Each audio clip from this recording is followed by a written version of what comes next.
Hello, everyone, and welcome to today's live stream. We're thrilled to have all of you here as we dive into what promises to be an eye-opening topic, the future of food. This isn't just a conversation about what we eat, but about how food innovations might solve some of the most pressing issues of our time, from environmental sustainability to food security. And whether you're a food enthusiast, sustainability advocate, or someone just curious about what the world might look like in the next decade, this live stream is for you. Imagine this: in a few years, your burger might not come from a cow on a farm but from a lab. Or maybe your protein bar will be packed with nutrients from insects, or a smoothie made with algae. Sound futuristic? Well, the future is closer than you might think. Scientists, environmentalists, and entrepreneurs around the world are exploring these exciting new food sources, not only to cater to our growing global population but to reduce our ecological footprint. Today, we'll explore some incredible advancements in food technology that could completely transform the way we think about and consume food. The discussion might challenge your expectations, spark some curiosity, and perhaps even inspire you to try some of these foods in the future. By the end of this live stream, our goal is for you to have a new understanding and appreciation for these sustainable and innovative food sources. So, what exactly is on the menu for today's live stream? Here's a quick preview of the key themes we'll cover. 1. Lab-grown meat. The idea of growing meat in a lab might sound like science fiction, but it's already a reality. We'll go behind the scenes of the lab-grown meat industry, exploring how these meats are made, what they taste like, and the potential environmental benefits of replacing traditional livestock with lab-grown options. In a world where food demands are rising, this technology could help us meet our needs sustainably without the massive resource consumption associated with conventional meat production. We'll also look at the companies leading this charge, like Memphis Meats, Upside Foods, and others. Each of these companies is making strides toward bringing lab-grown meat into our everyday diets. And beyond taste and nutrition, we'll consider some of the deeper ethical questions, like, will lab-grown meat ever replace conventional meat, or will it serve only as an alternative? And how do people feel about consuming something that wasn't raised on a farm? 2. Edible insects. For many of us, the idea of eating insects might feel a bit unusual, but it's a common practice around the world. In fact, more than 2 billion people in regions across Asia, Africa, and Latin America regularly consume insects.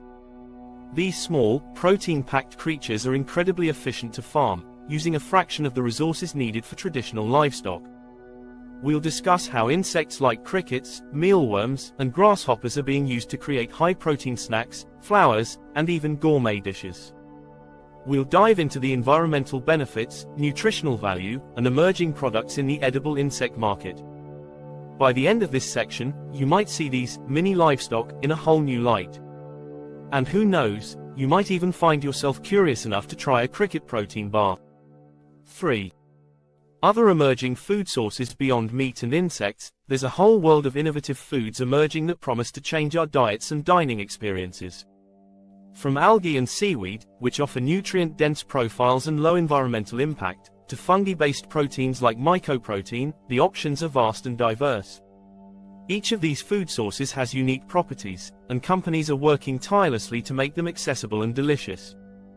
In this segment, we'll also take a look at bioengineered foods and lab-grown dairy, both of which aim to replicate the taste and texture of familiar foods in more sustainable ways. Imagine a world where your cheese, milk, or even egg whites could be made in a lab, without requiring animals or massive agricultural resources. As futuristic as it sounds, these products could be hitting supermarket shelves sooner than you think. Throughout this journey, we'll discuss each of these food sources in detail, look at the science behind them, explore the potential for sustainability, and weigh the pros and cons. Together, we'll consider whether these options could truly become part of our regular diets or if they'll remain niche products. Now, as we're just getting started, I want to hear from you. What are your initial thoughts on the idea of lab-grown meat, edible insects, or foods made from algae and fungi? Does it sound exciting, or maybe even a little bit intimidating? Drop your thoughts in the live chat. This is an interactive session, and your reactions are just as important as the content we're sharing. Throughout the stream, we'll be checking in with your comments and questions. You might even see your thoughts highlighted as part of the discussion, so don't hesitate to share. We'll also have a few interactive polls and Q&A breaks, so stay tuned for those. And of course, if you're enjoying the content, don't forget to hit the subscribe button so you won't miss out on more exciting live streams on topics just like this. So, let's embark on this journey together into the future of food. Why alternative proteins? In recent years, discussions around food sustainability have moved to the forefront, driven by an urgent need to address the environmental, health, and ethical issues tied to our food systems. Global food demand is rising rapidly. By 2050, it's estimated that the world will need to feed nearly 10 billion people. To meet these needs sustainably, many researchers and food experts are exploring alternative proteins, innovative sources of protein that offer environmental and ethical advantages over traditional meat. So, let's dive into why these alternatives matter and how they might impact our future. Environmental impact of traditional meat production. One of the biggest reasons driving the search for alternative proteins is the environmental toll of conventional meat production. The industrial farming of animals, especially cattle, consumes vast resources and generates significant greenhouse gases. Here are a few eye-opening statistics. Greenhouse gas emissions. Livestock farming is responsible for around 14.5% of all global greenhouse gas emissions, according to the United Nations Food and Agriculture Organization. Beef production alone produces roughly 27 kilograms of CO per kilogram of meat, which is much higher than other protein sources like chicken, fish, or plant-based foods. Land use. Livestock requires extensive land, both for grazing and to grow feed crops. About 77% of global agricultural land is used for livestock farming, yet it provides less than 20% of the world's calorie supply. This inefficiency has sparked concerns, especially as forests are cleared to make room for livestock and feed crops, a major driver of deforestation. Water usage. Raising livestock is water-intensive, with estimates suggesting that producing just 1 kilogram of beef requires about 15,000 liters of water. In comparison, plant-based proteins like soybeans need a fraction of that amount, making them far more efficient in terms of water usage. With these factors in mind, it's clear that traditional meat production is resource-intensive and contributes to critical environmental issues such as climate change, water scarcity, and biodiversity loss. Alternative proteins, like lab-grown meat, plant-based options, and insect protein, present a viable path to reduce these impacts while still providing essential nutrients. Health impacts of a meat-dominant diet. While meat is a primary source of protein, essential vitamins, and minerals, its overconsumption, especially red and processed meats, has been linked to health concerns. Research from the World Health Organization classifies processed meats as a Group 1 carcinogen, meaning there is strong evidence that it can increase cancer risk. Similarly, red meat is classified as a Group 2A carcinogen, indicating it is probably carcinogenic to humans. Excessive consumption of meat, especially in high-income countries, is linked to higher rates of heart disease, obesity, and type 2 diabetes. In contrast, alternative proteins offer health benefits due to their generally lower saturated fat content and higher fiber. Plant-based proteins, for instance, are rich in fiber, antioxidants, and phytonutrients that are associated with reduced risks of chronic diseases. While lab-grown meat aims to replicate the taste and texture of conventional meat, it can be tailored to reduce unhealthy fats, and edible insects are known for their nutrient density, offering protein, vitamins, and minerals with a lower fat profile. From a public health perspective, incorporating alternative proteins into our diets may help mitigate health risks associated with high meat consumption. By diversifying protein sources, people could maintain a balanced intake of nutrients while reducing the risks tied to red and processed meats. Ethical considerations of livestock farming. Beyond environmental and health impacts, ethical concerns also play a significant role in driving the demand for alternative proteins. Traditional livestock farming practices often raise issues about animal welfare. Industrial farms can involve cramped and stressful environments for animals, with limited access to natural behaviors like grazing or foraging. These practices have sparked global debates on animal rights and humane treatment, and they have led to increased support for more ethical, cruelty-free food sources. Alternative proteins, especially lab-grown meat, offer a solution to these ethical issues. Lab-grown meat is created from animal cells, which means it can be produced without the need to slaughter animals. The process involves extracting cells from a living animal, which are then cultured to grow muscle tissue in a lab environment. Similarly, plant-based and insect proteins require fewer animals or none at all, making them an appealing option for people who are concerned about animal welfare but still want the taste and nutritional profile of meat. Insect farming is also seen as more ethical than traditional livestock farming. Insects are biologically different from mammals and are thought to experience less pain and stress, making insect farming less ethically controversial for some. Additionally, insect farming requires less land and water, and it produces minimal greenhouse gases, making it a highly sustainable source of protein. The role of technology and innovation in sustainable food production. Technological innovation is at the heart of alternative protein production, enabling scientists and companies to create new, sustainable food options. Lab-grown meat, for instance, involves advanced tissue engineering techniques to produce meat that closely resembles conventional beef, chicken, or pork in taste and texture. Although lab-grown meat is currently expensive to produce, costs have been steadily decreasing, and experts believe it could become commercially viable within the next decade. Insect protein production also benefits from technology, with innovative farming techniques allowing for efficient, large-scale production.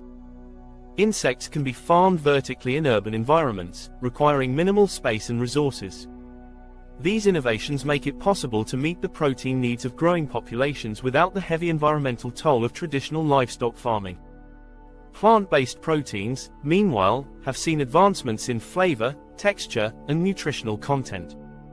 Companies like Beyond Meat and Impossible Foods are using food science to create plant-based meats that closely mimic the taste and texture of animal-based meat. By incorporating ingredients like pea protein, soy, and heme, they have managed to produce products that appeal to both vegetarians and meat-eaters alike. Why now?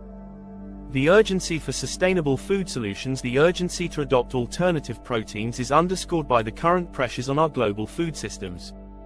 Climate change, population growth, and resource scarcity are all increasing demands for sustainable food sources. In fact, if the world's population reaches the predicted 10 billion by 2050, global food production will need to increase by about 70% to meet these demands. With limited resources available, continuing with traditional methods of meat production is unsustainable.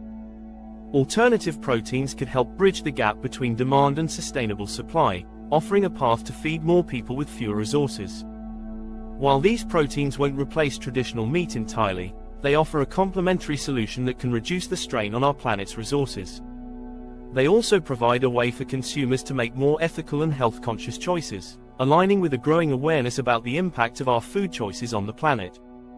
The shift toward alternative proteins isn't just a trend, it's a necessary evolution in our food system driven by environmental, health, and ethical considerations. While lab-grown meat, edible insects, and plant-based alternatives each come with their own unique advantages and challenges, together they represent a promising solution to some of the most pressing issues we face today. As we continue our journey into the future of food, we'll explore each of these options in detail, from the science behind lab-grown meat to the benefits of insect protein and beyond. So stay tuned, and let's dive deeper into these fascinating alternatives that might soon be on your plate. Data overview: resource consumption by traditional meat production. As our population grows, the environmental costs of producing meat continue to rise. Traditional meat production, particularly the farming of cattle, is one of the most resource-intensive agricultural practices, consuming vast amounts of water, land, and energy, and producing significant greenhouse gas emissions. Here's a closer look at the data to understand why sustainable alternatives are becoming so essential. Water use in meat production. Water is one of our planet's most vital resources, yet traditional meat production demands a massive amount. Water is required at nearly every stage of raising livestock, from growing feed crops to providing drinking water for the animals. 1. Total water footprint for beef production. It's estimated that producing just 1 kilogram of beef requires about 15,000 liters, approximately 4,000 gallons, of water. This figure encompasses all aspects of production, including the water needed to grow feed like soy and corn, maintain pastures, and hydrate cattle. In contrast, producing a kilogram of vegetables generally requires only 300 liters of water, illustrating the stark difference in resource use. 2. Water use for other meats. Chicken and pork require significantly less water than beef, but they are still resource-intensive compared to plant-based foods. On average, producing 1 kilogram of pork requires approximately 6,000 liters of water, while chicken requires around 4,300 liters. Although these figures are lower than for beef, they're still substantial when considering global meat consumption levels. 3. Global freshwater use for livestock. Livestock production uses nearly 1/3 of global freshwater resources. With freshwater becoming increasingly scarce due to climate change and population growth, this consumption level presents a long-term sustainability issue. 4. Impacts on water scarcity. Intensive meat production exacerbates water scarcity in regions where water resource is already limited. Many of the largest meat-producing countries, such as the United States, China, and Brazil, also face significant water shortages. In areas like California's Central Valley, which supplies a large portion of the U.S. meat and dairy products, groundwater depletion has become a critical issue due to the high water demands of livestock agriculture. Land use and deforestation. The global demand for meat has significant implications for land use, driving both deforestation and biodiversity loss. 1. Percentage of global land used for livestock. Approximately 77% of all agricultural land is used either for grazing livestock or growing feed crops for animals. Despite this, livestock products provide less than 20% of the world's calories and only about 37% of its protein. This inefficient use of land has prompted environmentalists to advocate for reduced meat consumption and the adoption of alternative protein sources. 2. Deforestation for grazing and feed crops. One of the most pressing issues tied to land use in meat production is deforestation, especially in critical biodiversity hotspots like the Amazon rainforest. Each year, millions of hectares of forest are cleared to create grazing lands and grow soybeans, a significant portion of which is used as feed for livestock. Between 2001 and 2015, beef production was responsible for 41% of global deforestation, primarily in Latin America. 3. Impact on biodiversity. Deforestation and land conversion for livestock disrupt natural ecosystems, leading to the loss of biodiversity. Species that rely on forest habitats, such as jaguars, sloths, and various bird species, are increasingly endangered due to habitat loss. Livestock production is currently identified as one of the largest drivers of biodiversity loss worldwide. 4. Soil degradation. Livestock grazing and feed crop farming can also lead to soil degradation, which reduces land productivity over time. Overgrazing contributes to soil erosion, and the use of pesticides and fertilizers on feed crops can degrade soil quality and harm local ecosystems. Greenhouse gas emissions from livestock farming. Livestock farming is a significant contributor to global greenhouse gas emissions, contributing to climate change through methane, nitrous oxide, and carbon dioxide emissions. 1. Methane emissions. Ruminant animals, such as cows, sheep, and goats, produce methane as a byproduct of digestion, a process known as enteric fermentation. Methane is a potent greenhouse gas, with a global warming potential approximately 28 times greater than carbon dioxide over a 100-year period. Livestock farming accounts for around 40% of global methane emissions, with beef cattle being the largest single contributor. 2. Total greenhouse gas emissions from livestock. Overall, the livestock sector is responsible for approximately 14.5% of all human-induced greenhouse gas emissions. This makes it a larger emitter than the entire transportation sector, which includes cars, trucks, and airplanes combined. Cattle alone are responsible for over half of these emissions due to methane from enteric fermentation and the energy-intensive process of raising and processing beef. 3. Emissions from feed production and land use change. In addition to methane, livestock farming contributes to greenhouse gases through the production of feed crops and land use changes. The use of fertilizers on feed crops releases nitrous oxide, another potent greenhouse gas, and deforestation releases stored carbon dioxide into the atmosphere. 4. Global warming and livestock. According to the Intergovernmental Panel on Climate Change, IPCC, reducing methane emissions from livestock could have a faster impact on slowing global warming than cutting carbon dioxide alone. As methane has a shorter atmospheric lifespan, reducing it could provide near-term climate benefits while transitioning to more sustainable agricultural practices. Comparing traditional meat with alternative protein sources. When compared to alternative protein sources, traditional meat production is significantly more resource-intensive. Here's how some alternative options measure up. 1. Plant-based proteins. Producing plant-based proteins, such as soy or pea protein, requires significantly less water, land, and energy than traditional meat. For example, producing 1 kilogram of tofu requires only about 300 liters of water, a fraction of what's needed for beef. Plant-based proteins also produce lower greenhouse gas emissions, with studies suggesting that switching to a plant-based diet could reduce an individual's carbon footprint by up to 50%.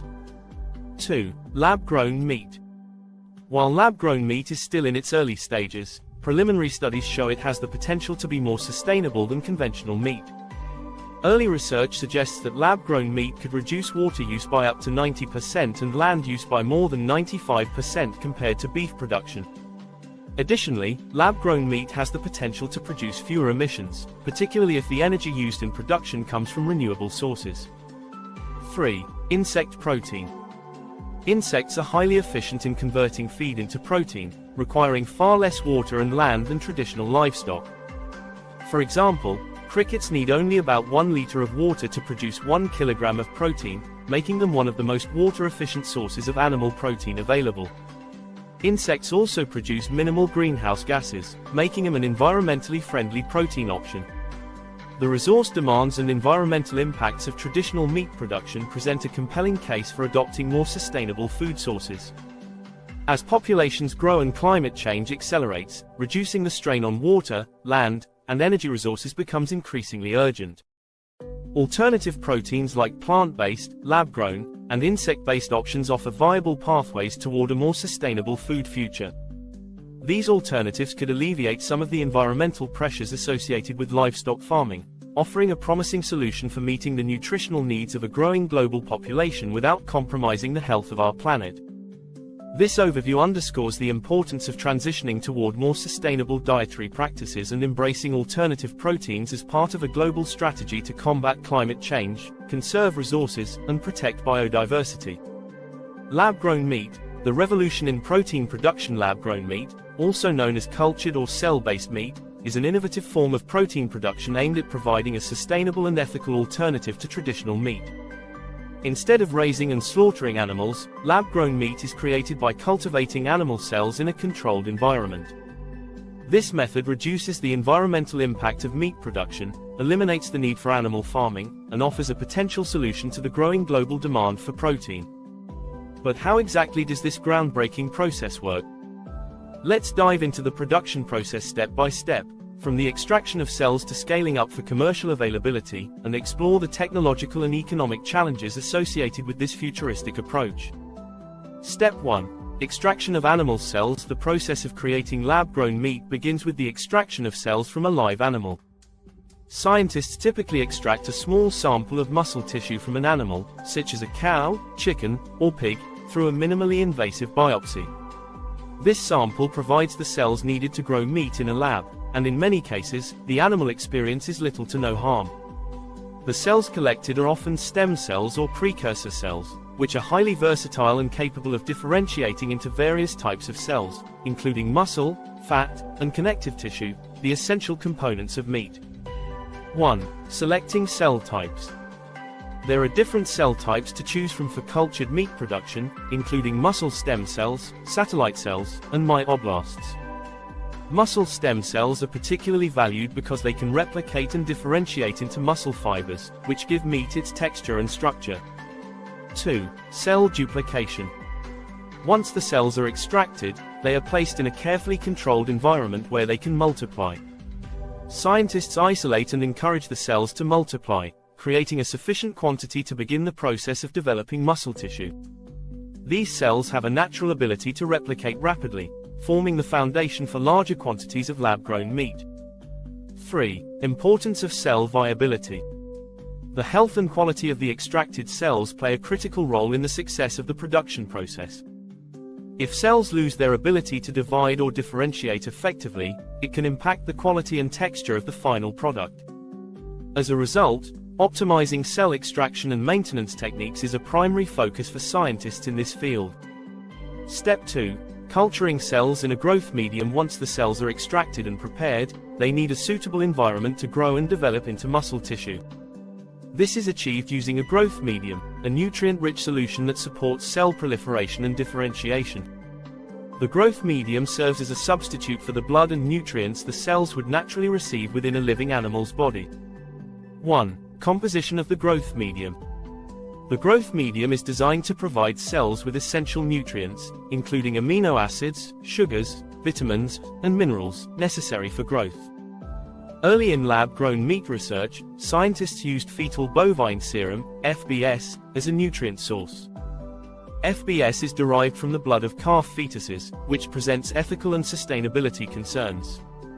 However, research has progressed toward creating plant-based and synthetic alternatives that offer the necessary nutrients without relying on animal products. 2. Growth factors. In addition to basic nutrients, the growth medium includes growth factors, special proteins that promote cell division and differentiation. Growth factors are essential for transforming stem cells into muscle cells, fat cells, and other tissues. By using precise combinations of growth factors, scientists can guide the development of cells into muscle fibers that closely resemble those found in traditional meat. 3. Scaling the growth medium. One challenge of producing lab-grown meat at scale is the cost and complexity of the growth medium. Creating a medium that is both cost-effective and sustainable is an ongoing research priority. Without affordable and ethical growth media, the commercial viability of lab-grown meat remains limited. Step 3. Cultivation in bioreactors. After the cells are prepared and introduced to the growth medium, they are transferred to bioreactors, specialized containers that provide the optimal environment for cells to grow and mature. Bioreactors are designed to simulate the physiological conditions within an animal, providing controlled temperature, pH, and oxygen levels. These devices are critical for producing large volumes of cultured meat efficiently. 1. Types of bioreactors. Bioreactors for lab-grown meat production vary in size and design, depending on the scale of production. Smaller bioreactors are used in research and development phases, while larger ones, known as industrial-scale bioreactors, are intended for commercial production.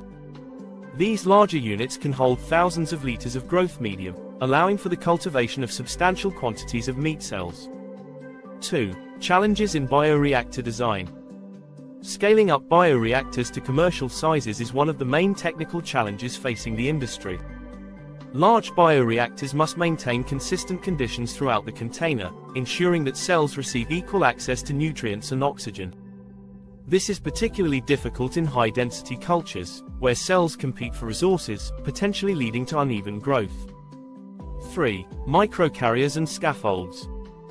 To mimic the structure and texture of meat, cells are often grown on microcarriers or scaffolds within the bioreactor. These materials provide a surface for cells to attach to, enabling them to form organized muscle fibers. Microcarriers can be biodegradable or synthetic and are designed to replicate the extracellular matrix found in animal tissues. By using scaffolds, scientists can control the alignment and structure of the cells, helping create the familiar texture of meat. Step 4. Differentiation and formation of muscle fibers. Once the cells have multiplied sufficiently and are arranged on scaffolds, they undergo a process of differentiation, transforming into muscle fibers and other necessary tissues. Differentiation is the stage where the cells start to resemble actual meat, developing the texture and composition associated with animal muscle. 1. Mimicking muscle development. To replicate the taste and feel of real meat, cells must differentiate into organized muscle tissue. Scientists can stimulate differentiation by adjusting the chemical environment within the bioreactor or by introducing specific growth factors that encourage cells to mature into muscle fibers. 2. Role of electrical and mechanical stimulation. Some bioreactor systems use electrical or mechanical stimulation to encourage cells to align and contract, mimicking the way muscles develop in a living animal. Electrical pulses or gentle stretching can help the cells form muscle fibers that are both functional and aligned, adding to the realistic texture of lab-grown meat. 3. Fat and connective tissue. To enhance flavor and texture, it's also essential to produce fat cells and connective tissue alongside muscle cells. Fat contributes to the juiciness and flavor of meat, while connective tissue affects texture and mouthfeel. By controlling the ratios of muscle, fat, and connective tissue, scientists can tailor lab-grown meat to resemble different types of traditional meat. Step 5. harvesting and processing the meat after the cells have matured into organized muscle fibers and other tissues. They are harvested from the bioreactor. This stage involves carefully separating the meat from the growth medium and preparing it for consumption. 1. Harvesting techniques. Harvesting cultured meat involves detaching the cells from scaffolds and collecting them in a form that resembles minced or ground meat. Depending on the end product, additional processing steps, like shaping and seasoning, may be applied to enhance taste and appearance. 2. Formulation and final products. Currently, most lab-grown meat products are designed as ground meat or minced meat, suitable for use in burgers, sausages, and other products where texture is less complex. However, advances in bioprinting technology are enabling the production of more structured cuts, such as steaks and fillets, which require intricate layering of muscle and fat cells. 3. Safety and quality testing. Before lab-grown meat can be released to the public, it must undergo safety and quality testing to ensure it meets food safety standards. Tests are conducted to check for potential contaminants, ensure consistent nutritional content, and verify that the meat is free from active growth media that do not rely on animal products is a priority for making lab-grown meat economically viable. 2. Consumer acceptance and regulation.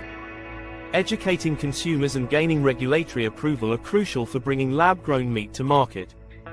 Ensuring transparency in production methods and addressing public concerns will play a role in fostering acceptance. 3. Technological innovation.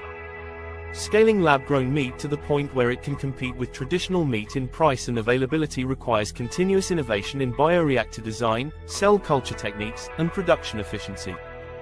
Lab-grown meat represents a revolutionary step in sustainable food production, offering a potential solution to the ethical and environmental issues associated with traditional meat farming. From the meticulous cell culture process to the challenges of scaling production, each step in creating lab-grown meat is a testament to the power of science and technology to reshape our food systems. As technology advances, lab-grown meat may soon transition from novelty to a staple on our plates, providing a glimpse into a more sustainable, ethical future. Environmental benefits. Lab-grown meat is often praised for its potential to minimize environmental impacts compared to traditional livestock farming. The conventional meat industry is one of the largest contributors to global environmental degradation, through greenhouse gas emissions, extensive land use, and intensive water consumption. By shifting to lab-grown meat, we could mitigate some of the ecological consequences tied to traditional meat production. Let's delve into these environmental benefits in detail, examining how lab-grown meat stands to reduce emissions, conserve land, and drastically lower water usage. Greenhouse gas emissions. Greenhouse gas emissions are a significant concern in conventional meat production, particularly with cattle. The livestock industry accounts for around 14.5% of all anthropogenic, human-caused, greenhouse gas emissions, surpassing the emissions from the entire transportation sector. These emissions stem from various sources, including methane from enteric fermentation in ruminant animals, like cows and sheep, nitrous oxide from manure and fertilizer use, and carbon dioxide from feed production and land conversion. 1. Methane emissions. Methane from ruminants. Cows produce methane as a byproduct of digestion, releasing it through burps and manure. Methane is a potent greenhouse gas, with 28 to 34 times the global warming potential of carbon dioxide over a 100-year period. A single cow can release up to 500 liters of methane per day, contributing significantly to global emissions. Reduction with lab-grown meat. Lab-grown meat, on the other hand, does not require living animals, which eliminates the methane emissions associated with enteric fermentation. Studies estimate that lab-grown meat production could reduce methane emissions by up to 90% compared to beef from traditional farming. 2. Carbon dioxide, CO, emissions.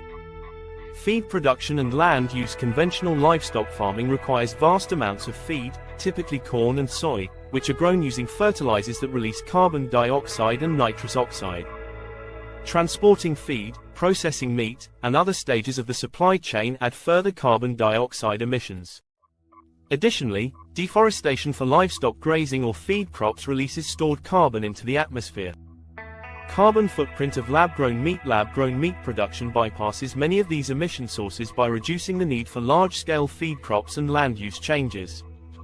Preliminary studies indicate that lab-grown meat could reduce carbon dioxide emissions by up to 78% compared to conventional beef, depending on the production processes and energy sources used.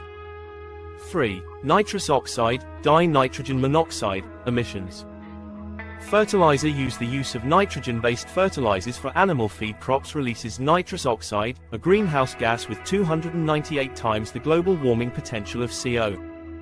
These emissions could be reduced by decreasing the demand for feed crops through lab-grown meat. Lab-grown meat's impact. Since lab-grown meat production requires fewer or no feed crops, it produces minimal to zero nitrous oxide emissions from fertilizer use. 4. Energy consumption and emissions. Current lab-grown meat technology. One of the ongoing challenges for lab-grown meat is its energy consumption, particularly for maintaining controlled growth environments. However, as renewable energy technology becomes more accessible, there is potential to make lab-grown meat production almost carbon neutral. For example, if powered by renewable energy sources, lab-grown meat facilities could nearly eliminate their carbon footprint, further reducing their environmental impact. Land conservation. Land use is another critical area where lab-grown meat offers environmental benefits. Traditional livestock farming requires extensive land, both for grazing animals and for growing feed crops, like soy and corn. 1. Comparison of land requirements. Land for conventional meat. Currently, livestock farming takes up nearly 77% of all agricultural land globally. This figure includes both pastures for grazing and farmland for growing feed crops, despite the fact that animal products provide less than 20% of the global calorie supply. As the global population grows, the high land use associated with livestock farming presents a major sustainability challenge. Lab-grown meat's efficiency. Lab-grown meat production is far more land efficient.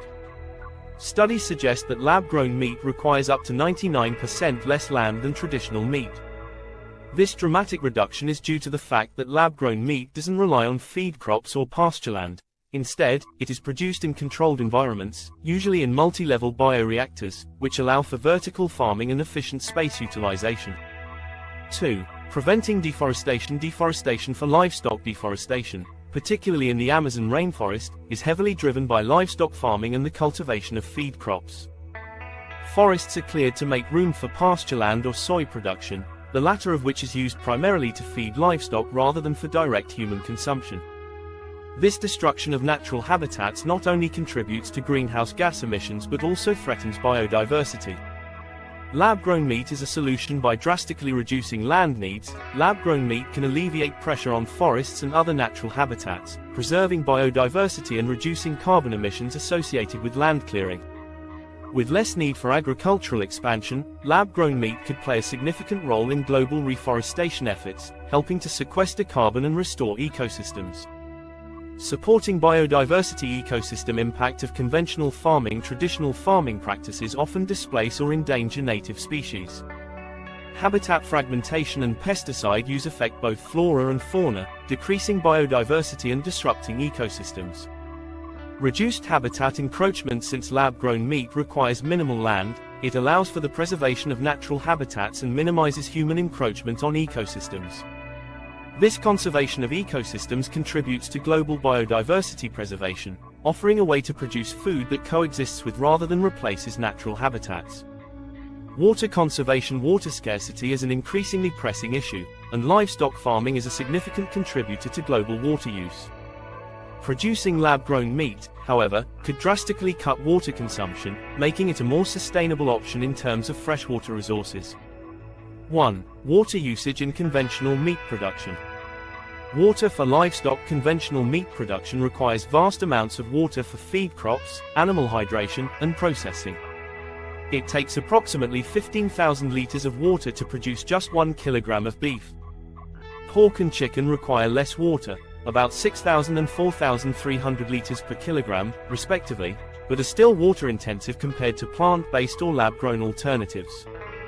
Environmental impact of water use. High water consumption for livestock farming can deplete local freshwater sources, particularly in drought-prone areas. In regions like California and Brazil, where livestock farming is prominent, water use for feed crops like soy and corn strains already limited resources. 2. Water efficiency of lab-grown meat. Lower water requirement lab-grown meat production is estimated to use up to 90% less water than traditional meat production. This efficiency results from reduced dependence on feed crops and the controlled environment in which the cells grow, where water can be recycled and managed more effectively. Benefits for water-sensitive regions. By lowering water needs, lab-grown meat could be especially beneficial for regions facing water scarcity.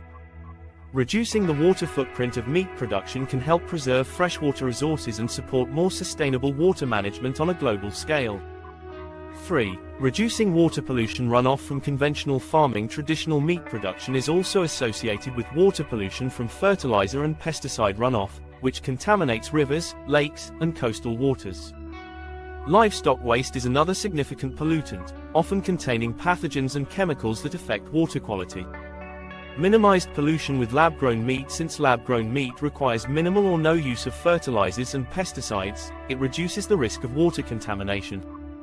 By relying on cleaner, controlled production methods, lab-grown meat offers a pathway to less polluted water systems and healthier aquatic ecosystems. Lab-grown meat offers promising environmental benefits over conventional livestock farming. With the potential to significantly reduce greenhouse gas emissions, conserve vast areas of land, and minimize water consumption, lab-grown meat could transform the way we produce protein in a world that faces increasing environmental challenges. As this technology continues to evolve, lab-grown meat stands to become a crucial part of the global effort to build a sustainable, ethical, and resource-efficient food system for future generations.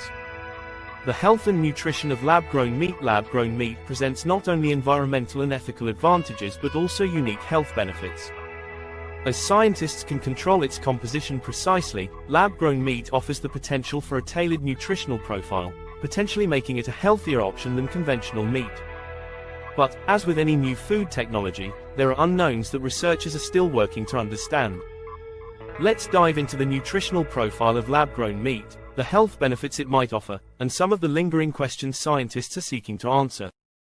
Nutritional profile of lab-grown meat. Lab-grown meat, as it stands, is engineered to closely resemble the nutritional profile of conventional meat, particularly in terms of protein and fat content.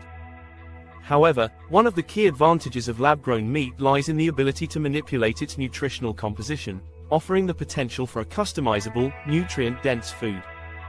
1. Protein content. Lab-grown meat is developed using muscle stem cells, which naturally produce proteins similar to those found in conventional meat, including essential amino acids required by the human body. This high protein content makes lab-grown meat nutritionally comparable to beef, chicken, and pork, providing the essential amino acids needed for muscle growth, tissue repair, and overall health. Protein quality in lab-grown meat may vary based on the types of cells used and the growth medium. However, scientists can adjust these factors to ensure an ideal balance of amino acids, making lab-grown meat a reliable source of high-quality protein. 2. Fat profile. One of the most promising aspects of lab-grown meat is the potential to control the type and quantity of fat it contains. In conventional meat, fat content includes both saturated and unsaturated fats, with higher levels of saturated fats in red meat linked to cardiovascular risks. By using different growth media and adding specific fatty acids, scientists can engineer lab-grown meat to contain lower levels of saturated fat and higher levels of healthier fats, such as omega-3 and omega-6 fatty acids. This flexibility allows lab-grown meat to provide the flavor and juiciness associated with fat in meat while improving the nutritional profile, potentially reducing the risk of heart disease associated with high saturated fat consumption.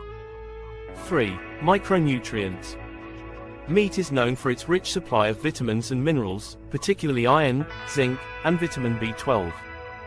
Lab-grown meat is designed to match these nutritional benefits by either naturally producing these micronutrients or being enriched with them through the growth medium.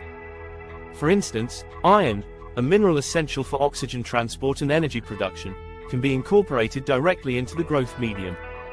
Likewise, vitamin B12, which is typically found in animal products and essential for nerve function and DNA synthesis, can be added to lab-grown meat, making it nutritionally similar to conventional meat in terms of micronutrient density. 4. Reduced additives and contaminants. In conventional meat production, animals are often exposed to antibiotics to prevent disease in densely packed farming conditions. This has raised public health concerns due to the rise of antibiotic-resistant bacteria. Lab-grown meat, cultivated in sterile, controlled environments, is free from antibiotics, reducing the risk of antibiotic resistance. Furthermore, lab-grown meat is free from common contaminants found in conventional meat, such as growth hormones and harmful pathogens like Salmonella and E. coli. This controlled production environment can reduce the risk of foodborne illnesses, offering a safer alternative for consumers. Health benefits of lab-grown meat. Due to its potential for customization, lab-grown meat has several possible health benefits over conventional meat, particularly in areas related to cardiovascular health, disease prevention, and food safety. 1. Improved heart health. By modifying the fat profile of lab-grown meat to contain less saturated fat and more unsaturated fat, such as omega-3 fatty acids, it may help support heart health. Omega-3s are known for their anti-inflammatory properties and have been linked to a lower risk of heart disease. This type of fat profile is less common in conventional red meat, which is often high in saturated fat. Moreover, by lowering saturated fat, lab-grown meat can offer a nutritious meat alternative that potentially reduces the risk of high cholesterol levels and other cardiovascular issues associated with red meat consumption. This controlled fat content could make lab-grown meat a more heart-healthy protein choice in the future. 2. Potential for disease prevention. Conventional meat production is associated with several health risks, including exposure to antibiotics and hormones, as well as a higher likelihood of contamination from bacteria. Since lab-grown meat can be produced without these additives or contaminants, it lowers the risk of certain diseases and may contribute to overall public health. Additionally, by reducing the need for antibiotics in food production, lab-grown meat can help combat the growing issue of antibiotic resistance, which poses a significant global health threat. 2. Enhanced nutritional customization. Unlike traditional meat, lab-grown meat can be nutritionally enhanced to provide specific health benefits. For example, it could be fortified with vitamins, minerals, or other bioactive compounds beneficial for health, such as antioxidants. This opens possibilities for lab-grown meat to address nutrient deficiencies in various populations by tailoring nutrient levels to specific dietary needs. Researchers are also exploring ways to include bioactive compounds that may enhance muscle recovery, improve immune function, or even aid in cognitive health. This makes lab-grown meat a unique protein source that can adapt to meet specific health goals or dietary restrictions. Unknowns and concerns. While lab-grown meat holds promise for nutritional and health benefits, it's still a relatively new field, and there are some unknowns and potential concerns that scientists are working to address. 1. Long-term health effects. Since lab-grown meat is a novel food technology, there isn't yet enough data to determine its long-term health effects. While lab-grown meat is designed to mimic the nutritional composition of traditional meat, researchers are still studying how its structure, bioavailability, and digestibility compare. Lab-grown meat is still undergoing extensive safety testing before reaching the mass market. Until more studies are available on the long-term consumption of lab-grown meat, there may be caution among consumers and regulators alike. 2. Potential allergenicity and sensitivity. One of the unknowns with lab-grown meat is whether its cellular composition might lead to allergic reactions or sensitivities in some individuals. Because lab-grown meat is produced in a controlled environment, scientists can potentially identify and modify allergenic compounds. However, until this technology is widely used, any potential for allergenicity remains uncertain. Additionally, the use of certain growth media or additives during production could introduce new allergens or sensitivities. As production methods evolve, scientists are working to identify and address any potential allergenic compounds to ensure consumer safety. 3. Impact on gut health. Another area of interest is how lab-grown meat might interact with the human gut microbiome, the complex ecosystem of bacteria that plays a vital role in digestion, immunity, and overall health. Since lab-grown meat lacks the natural flora found in conventionally farmed animals, it may affect the gut microbiome differently. Some researchers suggest that the absence of pathogens and microbes commonly found in conventional meat could benefit gut health, while others are examining if the sterile nature of lab-grown meat could impact the diversity and balance of gut bacteria. Research on this front is ongoing, as scientists strive to better understand how lab-grown meat might influence microbiome health. 4. Bioavailability and nutrient absorption. bioavailability refers to the extent to which nutrients are absorbed and utilized by the body. Although lab-grown meat is designed to contain essential nutrients, scientists are investigating how its unique production process might impact nutrient bioavailability. For example, iron and vitamin B12 in lab-grown meat might be metabolized differently compared to conventional meat, affecting how effectively they are absorbed by the body. Researchers are studying whether nutrients in lab-grown meat match the bioavailability of those in traditional meat, aiming to ensure that lab-grown meat remains an effective source of essential nutrients. Lab-grown meat has the potential to offer a healthier, safer, and more customizable alternative to conventional meat. With its high protein quality, improved fat profile, and reduced exposure to antibiotics and contaminants, lab-grown meat is well positioned to address several health concerns linked to traditional meat consumption. However, as with any emerging technology, further research is essential to answer the unknown surrounding its long-term effects, allergenic potential, and impact on gut health. As scientists continue to refine lab-grown meat production, it may soon become a staple that not only supports a more sustainable food system but also provides a nutritious and innovative protein source for health-conscious consumers. Challenges and controversies. While lab-grown meat has garnered considerable attention for its potential environmental and health benefits, it's also a topic riddled with ethical dilemmas, regulatory hurdles, and complex public perception. As with any disruptive technology, lab-grown meat faces both support and resistance. Here, we'll explore the key challenges and controversies surrounding lab-grown meat, from ethical considerations to the regulatory landscape and how the public feels about this emerging food technology. Ethical debates. Is lab-grown meat truly cruelty-free? One of the primary ethical arguments in favor of lab-grown meat is its potential to eliminate animal suffering by producing meat without the need to raise and slaughter animals.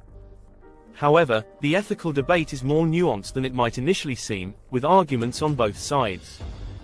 1. Is it really cruelty-free? Cell extraction from animals to produce lab-grown meat.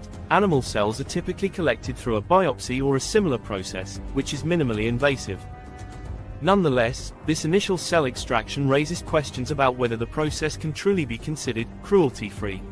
Some argue that even this small level of interference with animals compromises the ethical purity of lab-grown meat. Fetal bovine serum, FBS. In its early stages, lab-grown meat research often relied on FBS, a nutrient-rich medium derived from the blood of cow fetuses, to help cells grow and multiply. This reliance on an animal product has drawn criticism from vegan and animal rights communities. Although the industry is moving toward plant-based or synthetic alternatives to FBS, its use has fueled ongoing ethical debates about whether lab-grown meat can be fully cruelty-free. 2. Ethical responsibility versus technological optimism. Addressing global food insecurity. Proponents of lab-grown meat argue that it represents an ethical responsibility to combat global food insecurity and reduce the environmental toll of livestock farming. For these supporters, lab-grown meat aligns with values of sustainability and compassion, addressing both animal welfare and human needs.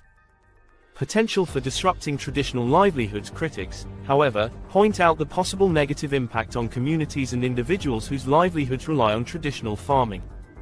Small-scale farmers and ranchers may experience job displacement if lab-grown meat becomes mainstream, raising questions about the ethical implications for these communities and the duty of lab-grown meat producers to consider social and economic repercussions.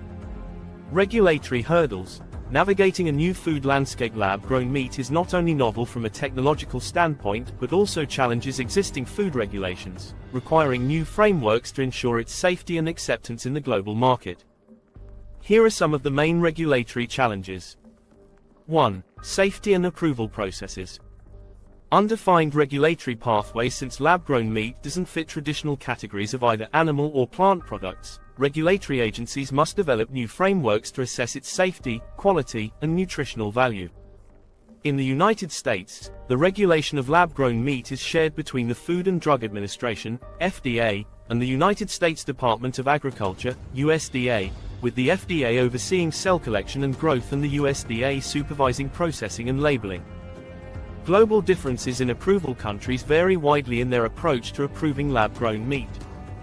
For example, Singapore became the first country to approve lab-grown meat for sale in 2020, setting a regulatory precedent that other nations may follow. In contrast, regions like the European Union are still evaluating how best to regulate this new food source, which may delay market entry in some areas. Harmonizing regulations across borders remains a significant challenge for the global expansion of lab-grown meat. 2. Labeling and consumer transparency. What should it be called?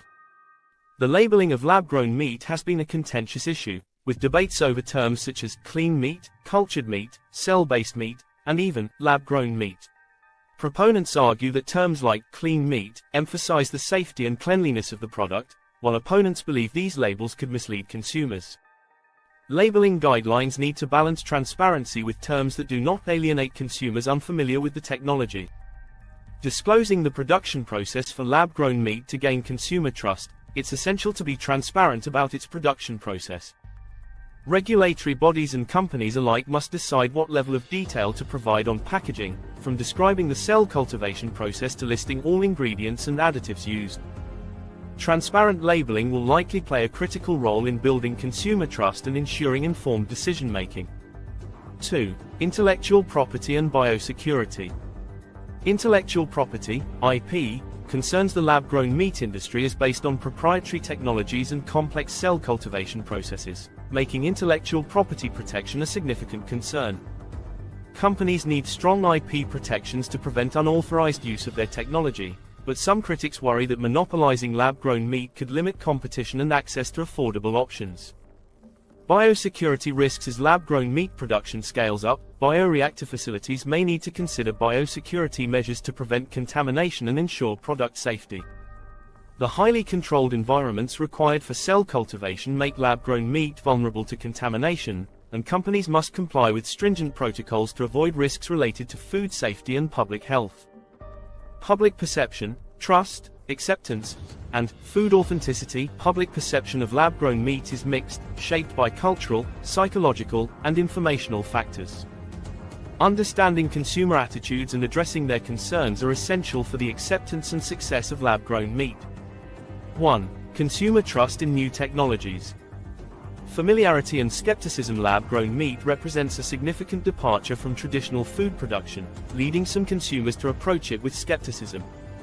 Concerns about unnaturalness, safety, and the complexity of the production process can lead to distrust.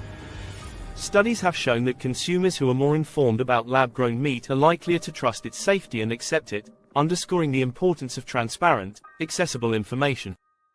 Food safety and cleanliness. Proponents of lab-grown meat often market it as a cleaner form of protein due to its controlled environment, which reduces risks of contamination by pathogens like Salmonella and E. coli. However, some consumers worry about the sterility of lab-grown meat, questioning whether its lack of natural flora might impact digestion or health. 2. The debate over authenticity and naturalness. A shift from natural food sources. For many, meat is traditionally associated with natural, pastoral landscapes and animals raised on farms. Lab-grown meat challenges this perception by introducing an alternative that is produced in a lab rather than in nature. Some consumers feel that lab-grown meat lacks authenticity, a psychological barrier that could slow adoption among people who value traditional food sources. Marketing and food authenticity. Companies marketing lab-grown meat face a delicate balance between emphasizing its scientific innovation and reassuring consumers of its quality and taste. Highlighting the environmental and ethical benefits might appeal to some, while others may need reassurance about the taste, texture, and overall experience to accept lab-grown meat as an authentic alternative. 3. Psychological factors and the yuck factor. Disgust sensitivity. The idea of eating meat grown from cells in a lab can trigger feelings of disgust, often referred to as the yuck factor. This psychological response is linked to our innate preference for familiar and traditional foods, and it can pose a significant barrier to the acceptance of lab-grown meat. Overcoming disgust with familiarity. Research suggests that repeated exposure and positive experiences can help consumers overcome their initial aversion to lab-grown meat. As more people become familiar with the concept and have the opportunity to try lab-grown meat in accessible formats, the yuck factor may gradually diminish. Educating consumers and providing opportunities for tastings or samples could play a crucial role in normalizing lab-grown meat. Navigating the path forward. While lab-grown meat offers groundbreaking potential, its path to mainstream acceptance is complicated by ethical debates, regulatory challenges, and diverse public perceptions. Addressing these issues will require collaboration between scientists, regulators, industry leaders, and consumers.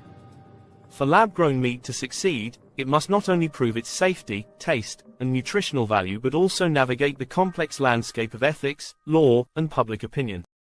As more countries consider its regulation and consumers grow familiar with its benefits, lab-grown meat could become a defining feature of a more sustainable, ethical food system.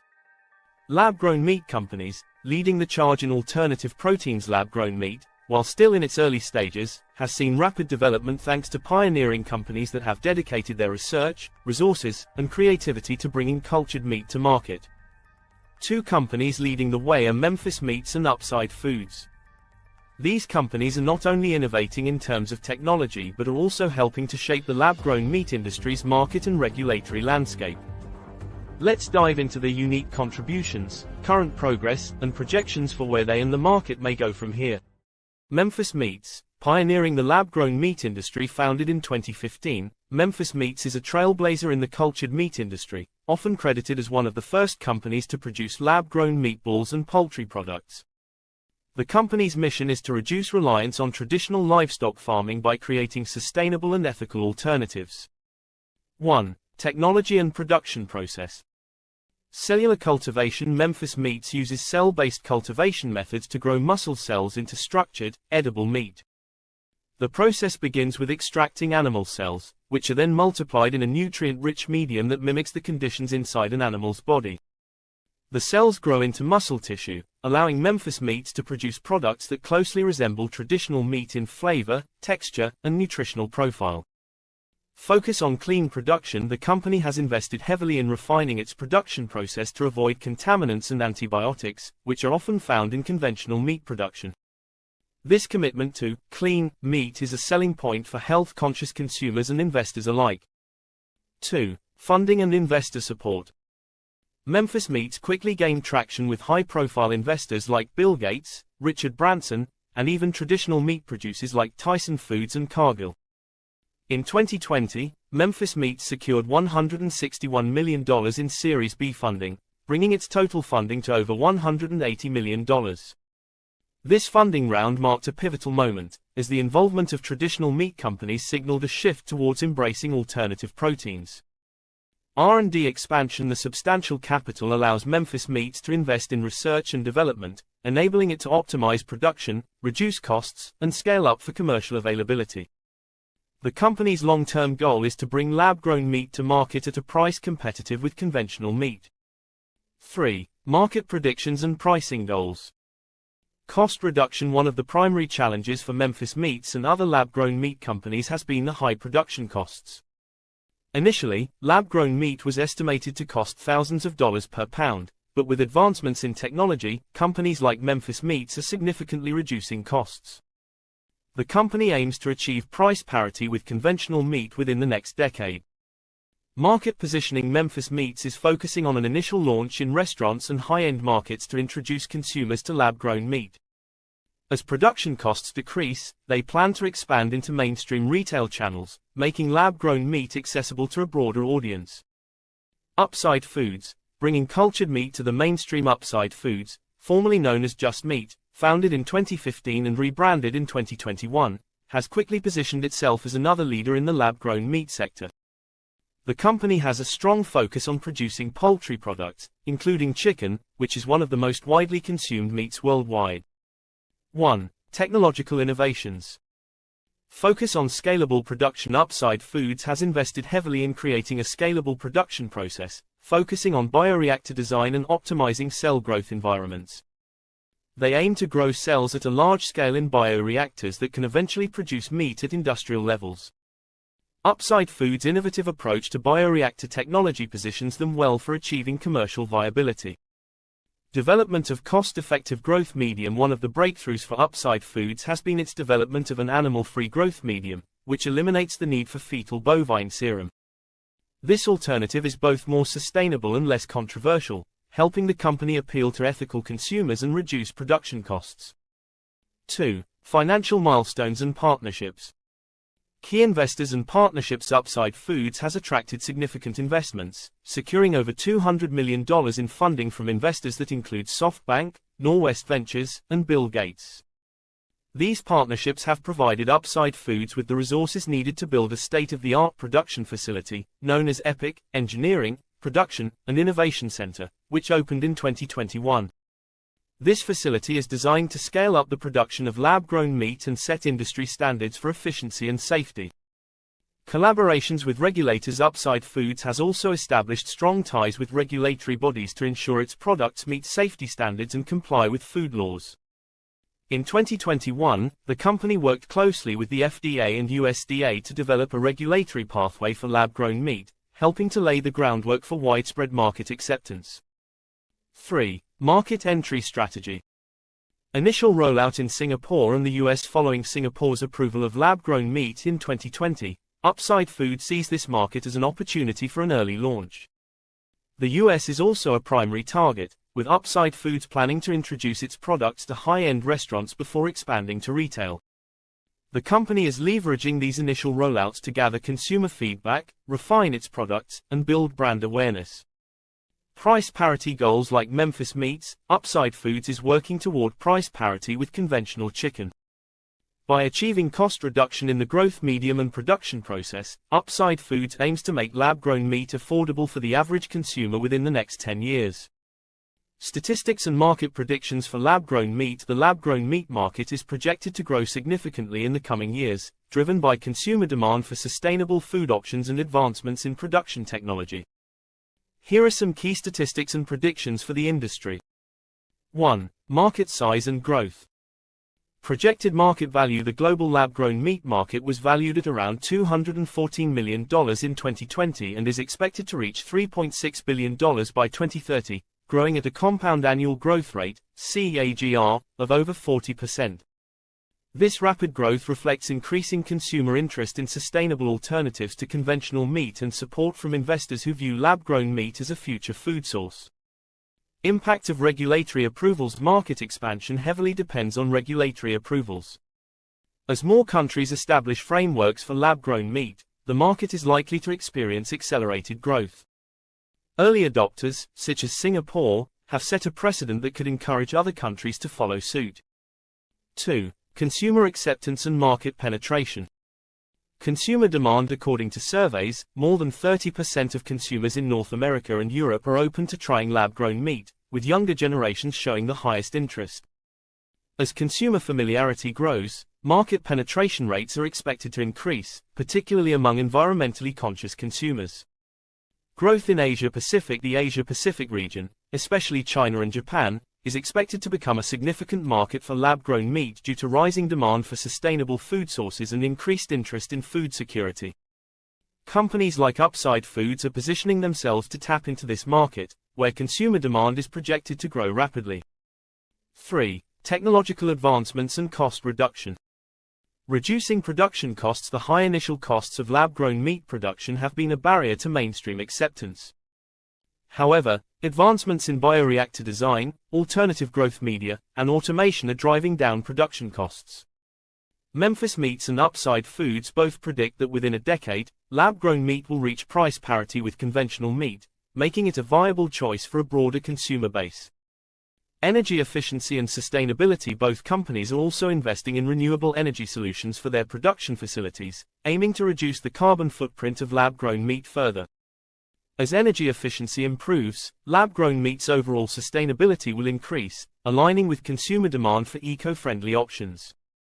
Shaping the future of food. The efforts of Memphis Meats and Upside Foods are paving the way for a future where lab-grown meat could become a staple in global diets. Both companies are breaking ground with innovative technology, attracting significant investment, and building the infrastructure needed to scale lab-grown meat production. With promising market growth projections and a clear path to price parity, lab-grown meat has the potential to disrupt the traditional meat industry and reshape the future of food. As these companies continue to push the boundaries of food technology, the journey to a sustainable, ethical, and accessible protein source draws ever closer. Edible insects. A global perspective. Edible insects have been part of human diets for thousands of years, yet they remain a relatively new concept for many people today, particularly in Western cultures. Insects offer a highly sustainable source of protein, micronutrients, and other essential nutrients, often outshining traditional livestock in terms of environmental impact and nutritional value.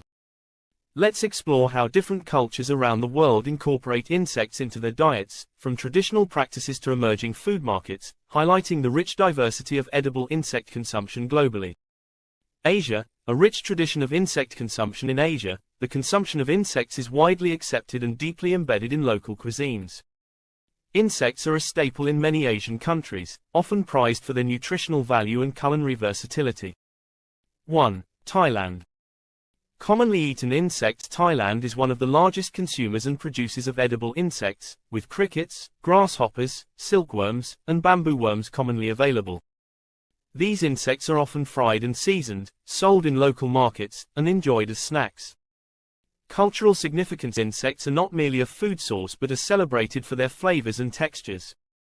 Street vendors in Thailand offer various insect-based dishes, which attract both locals and tourists. The culinary use of insects here is diverse, as they are incorporated into everything from stir-fries to spicy salads. Economic impact. Thailand's insect farming industry is substantial, with numerous farms dedicated to raising crickets and other insects specifically for human consumption. This industry not only supports local economies but also meets the demand for sustainable protein sources. 2. China. Insects in regional cuisine. In China, especially in regions like Yunnan and Guizhou, people consume a variety of insects, including silkworm pupae, cicadas, and grasshoppers. These insects are often stir-fried or deep-fried, providing a crunchy texture that complements other flavors. Role in traditional medicine. Beyond culinary uses, insects also hold a place in traditional Chinese medicine, believed to offer health benefits such as improved immunity and anti-inflammatory effects. Silkworm pupae, for instance, are thought to enhance circulation and are often used in medicinal soups. Market expansion. In recent years, China's edible insect market has expanded to include processed foods like cricket protein powders and insect-infused snacks. This shift is driven by an increasing interest in health foods and alternative proteins among urban populations. 3. Japan. Insects as seasonal delicacies. In Japan, certain insects are considered seasonal delicacies, such as hachinoko, bee larvae, and zazamushi, aquatic insect larvae. These are often prepared in a soy sauce-based marinade and served as an appetizer or a side dish. Gourmet dining. Some upscale restaurants in Japan offer insect-based dishes as a form of gourmet cuisine. By reintroducing insects in a modern culinary setting, chefs are helping to change public perception and introduce the next generation to the concept of edible insects. Africa, an essential nutritional resource. Insects are a crucial component of traditional diets across many African countries, providing essential protein and nutrients, particularly in regions where other protein sources may be less accessible. 1. Democratic Republic of the Congo. Caterpillars and grasshoppers. In the Democratic Republic of the Congo, caterpillars and grasshoppers are common food sources, particularly in rural areas. Caterpillars, in particular, are harvested during the rainy season, dried, and consumed year-round. They are often cooked with onions and tomatoes or simply boiled, providing a nutritious meal. Nutritional importance. Caterpillars are rich in protein, iron, and B vitamins, making them an invaluable source of nutrition in a country where food security can be challenging. They offer a concentrated source of essential nutrients, especially important in regions with high rates of malnutrition. Economic opportunities. The sale of dried caterpillars provides income for many rural communities, where these insects are gathered, dried, and transported to urban markets. This small-scale trade supports local economies and creates sustainable livelihoods. 2. Nigeria. Locusts and termites. In Nigeria, locusts and termites are commonly eaten insects. Locusts are usually fried and salted, while termites are roasted and enjoyed as a crunchy snack. Cultural practices. Termites are often harvested during specific seasons when they emerge in large numbers.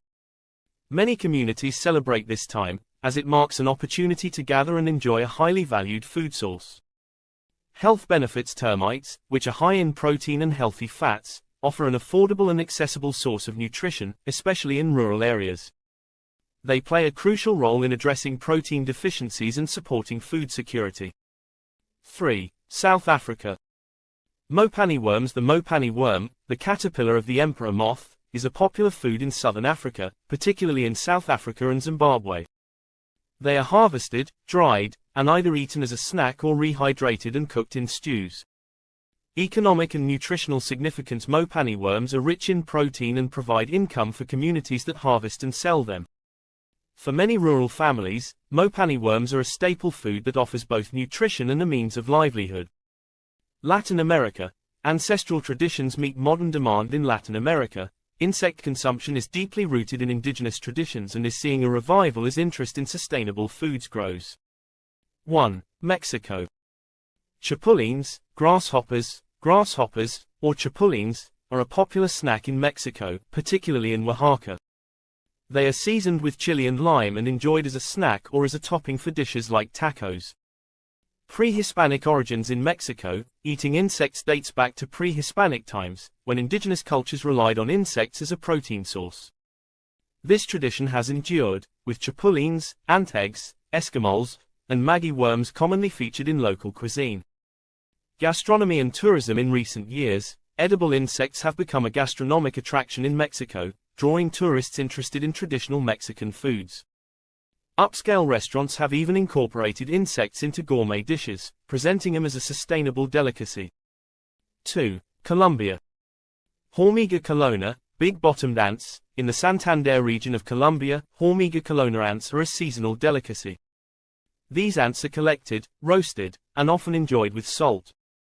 They have a nutty flavor and are considered a delicacy, sometimes likened to popcorn or roasted nuts. Health and tradition. Hormiga colona ants are high in protein and have become a symbol of regional identity. Many locals regard eating these ants as a proud tradition, passed down through generations. Europe and North America. Growing curiosity and market development. In Western cultures, where insect consumption is less traditional, there has been a recent shift toward embracing edible insects, largely driven by the environmental movement and the push for sustainable food sources. 1. The Netherlands.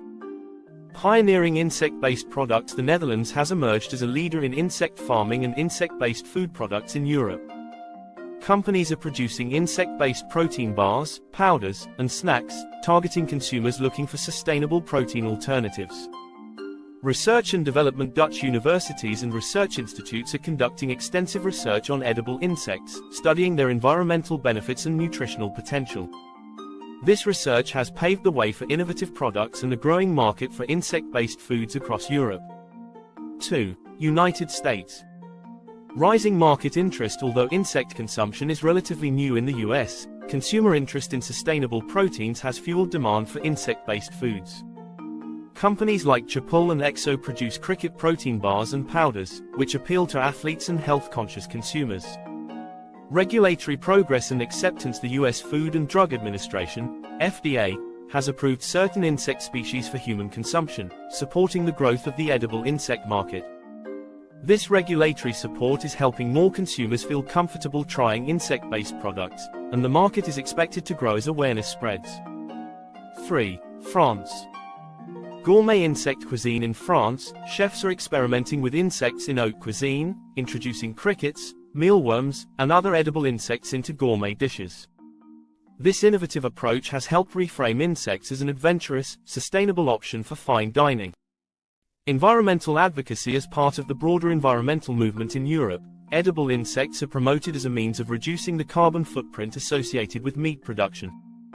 Insect farming's low land, water, and feed requirements make it a compelling alternative for environmentally conscious consumers. From the bustling streets of Thailand to the fine dining restaurants of France, the practice of consuming insects is varied, culturally significant, and rapidly evolving. Edible insects offer a unique opportunity to meet the world's protein needs sustainably, and as global demand for food rises, insects may play a vital role in addressing food security challenges. By embracing the diversity of insect-eating practices worldwide, the future of food could see insects transitioning from niche, sustainable choice. By examining the diverse global traditions surrounding edible insects, we can better understand their cultural and nutritional value and appreciate their potential as a modern, eco-friendly protein source. As we move forward, integrating edible insects into mainstream diets globally may help balance ecological needs with nutritional demands. With support from cultural heritage and environmental advocates, edible insects have a promising role in our food future. Nutritional and environmental benefits of edible insects. Edible insects are increasingly recognized as a superfood due to their dense nutritional profile and minimal environmental impact. As sustainable food sources become a priority, edible insects provide a compelling alternative to conventional livestock. Packed with high-quality protein, essential amino acids, vitamins, and minerals, insects are a versatile food source that meets dietary needs while minimizing ecological footprints. Here, we explore the specific nutritional advantages of edible insects and examine how their farming practices support environmental sustainability. Nutritional benefits of edible insects. Edible insects are nutritionally rich, providing protein and other nutrients that match or even surpass those found in conventional meat sources. Their nutritional density and the ability to customize insect farming practices for optimized nutrient profiles make them an appealing food source for future diets. 1. Protein density and quality. High protein content. Insects are known for their impressive protein density, with many species containing between 35% and 75% protein by dry weight, depending on the insect type. This high concentration of protein makes them a dense protein source, comparable to beef, chicken, and fish, while requiring fewer resources. Protein quality. The protein quality of insects is generally high, as they provide all 9 essential amino acids that humans need, making them a complete protein source. For instance, crickets and grasshoppers are particularly high in lysine and tryptophan, amino acids that are often lacking in other plant-based protein sources. Comparison with other proteins. Crickets, one of the most commonly consumed edible insects, contain around 20 grams of protein per 100 grams in the dried form, which is comparable to traditional meat. Furthermore, insects like mealworms have a balanced amino acid profile that makes them suitable for muscle building and overall protein intake. This density makes insects particularly valuable in regions where protein shortages are common. 2. Amino acid profile. Essential amino acids. Insects contain essential amino acids that contribute to various bodily functions, such as muscle growth, immune system support, and neurotransmitter synthesis. For example, the amino acid leucine, which supports muscle growth and repair, is abundant in edible insects like crickets and grasshoppers. Bioavailability. The amino acids found in insects are highly bioavailable, meaning they're efficiently absorbed and utilized by the body. This makes insects an optimal protein source for people of all ages, supporting growth in children, muscle maintenance in adults, and overall health for the elderly. Diversity of amino acid profiles. Different insect species offer varied amino acid profiles, allowing consumers to choose insects based on specific dietary needs. For instance, silkworm pupae are high in glycine, which supports skin and joint health, while grasshoppers provide a balance of lysine, leucine, and arginine, beneficial for muscle and cardiovascular health. 3. Healthy fats and omega-3 content. Fat composition. In addition to protein, insects contain a favorable balance of fats, including omega-3 and omega-6 fatty acids. Some insect species, such as black soldier fly larvae, are rich in polyunsaturated fats, making them heart-healthy options that support cardiovascular health. Omega-3 fatty acids, omega-3s, commonly found in fish, are also present in some insect species, providing anti-inflammatory benefits and supporting brain and heart health. This makes insects a potentially valuable alternative to fish, especially in landlocked regions where access to fish may be limited. 4. Vitamins and minerals. Rich in micronutrients. Insects are also packed with essential vitamins and minerals, including iron, zinc, calcium, magnesium, and B vitamins. Iron, an essential nutrient for oxygen transport, is particularly high in mealworms and crickets, making these insects beneficial for individuals prone to iron deficiency. Calcium and vitamin D. Some insects, such as grasshoppers and crickets, contain high levels of calcium and vitamin D, supporting bone health and reducing the risk of osteoporosis. This combination is relatively rare in other protein sources, especially plant-based foods, positioning insects as a valuable addition to diets. B vitamins. B vitamins, essential for energy production, brain function, and red blood cell formation, are also found in high amounts in insects. For example, cricket powder contains significant amounts of vitamin B12, which is particularly beneficial for vegetarians and those lacking B12 in their diets. Environmental benefits of insect farming. The environmental advantages of insect farming are compelling. Compared to traditional livestock, insect farming requires far fewer resources, produces lower greenhouse gas emissions, and has a minimal impact on natural habitats.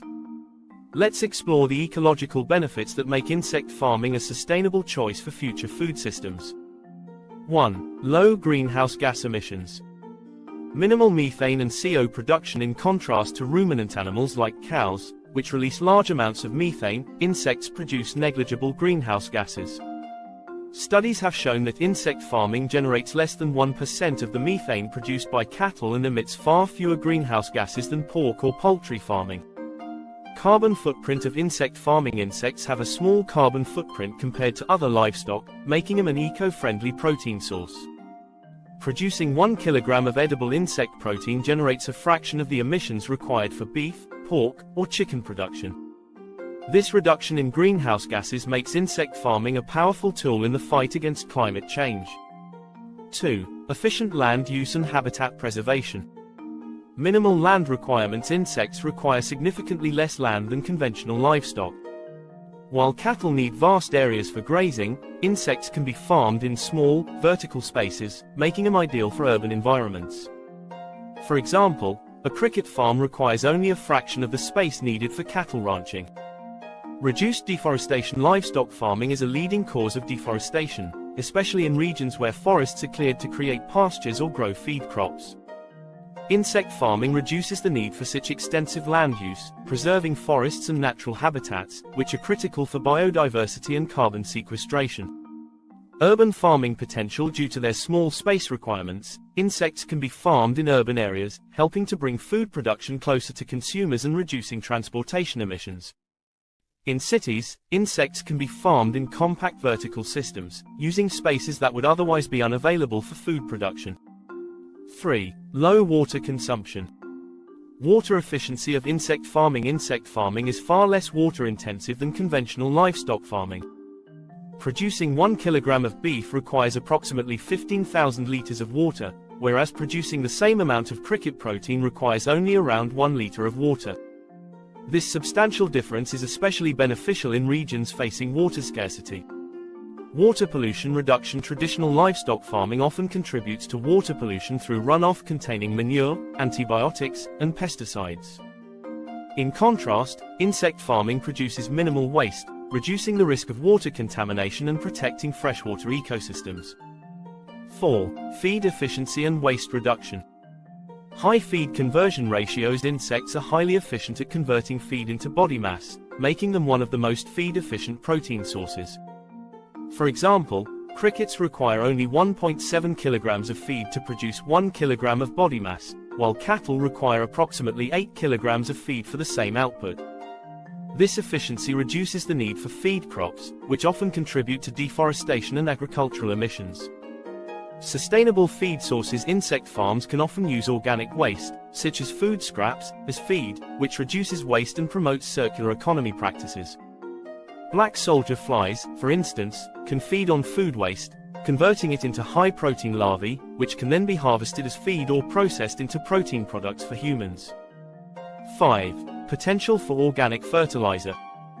Byproduct utilization. The waste produced by insect farms, known as frass, is an excellent organic fertilizer. Frass is rich in nutrients, particularly nitrogen and phosphorus, which support soil health and promote plant growth.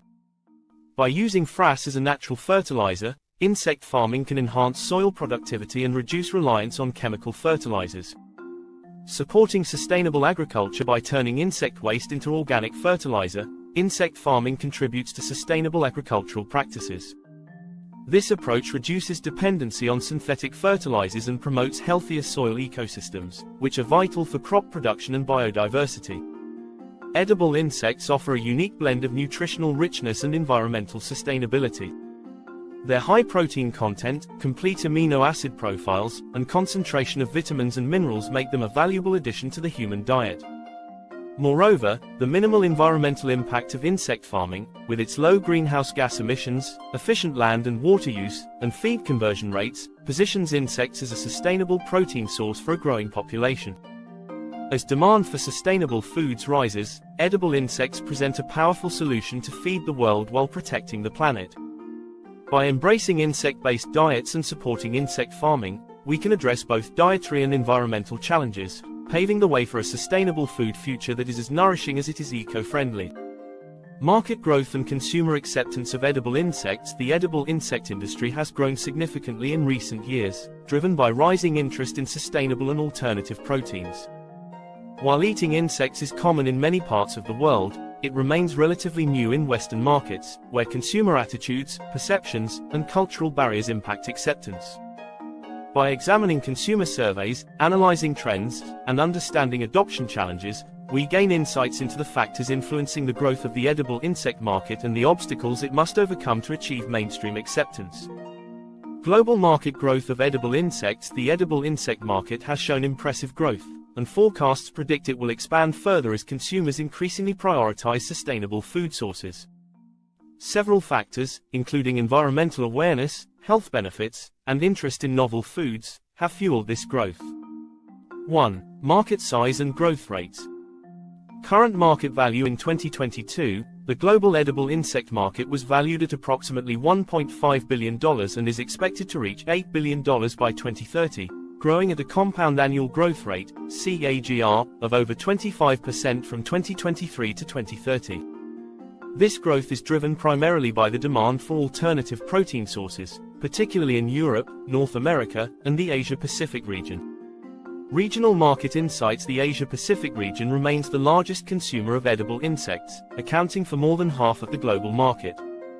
However, North America and Europe have shown rapid growth, with Western consumers increasingly open to insect-based products, especially in the form of protein powders, bars, and snacks. Market expansion. Companies specializing in insect-based foods have increased significantly in the last decade. Startups like Chapul, Entomo Farms, and Exo in North America, and Protix in Europe, are leading innovation in insect-based foods. They focus on creating products that appeal to mainstream consumers by offering familiar formats like protein bars, snacks, and powders, which help mitigate the disgust factor associated with eating whole insects.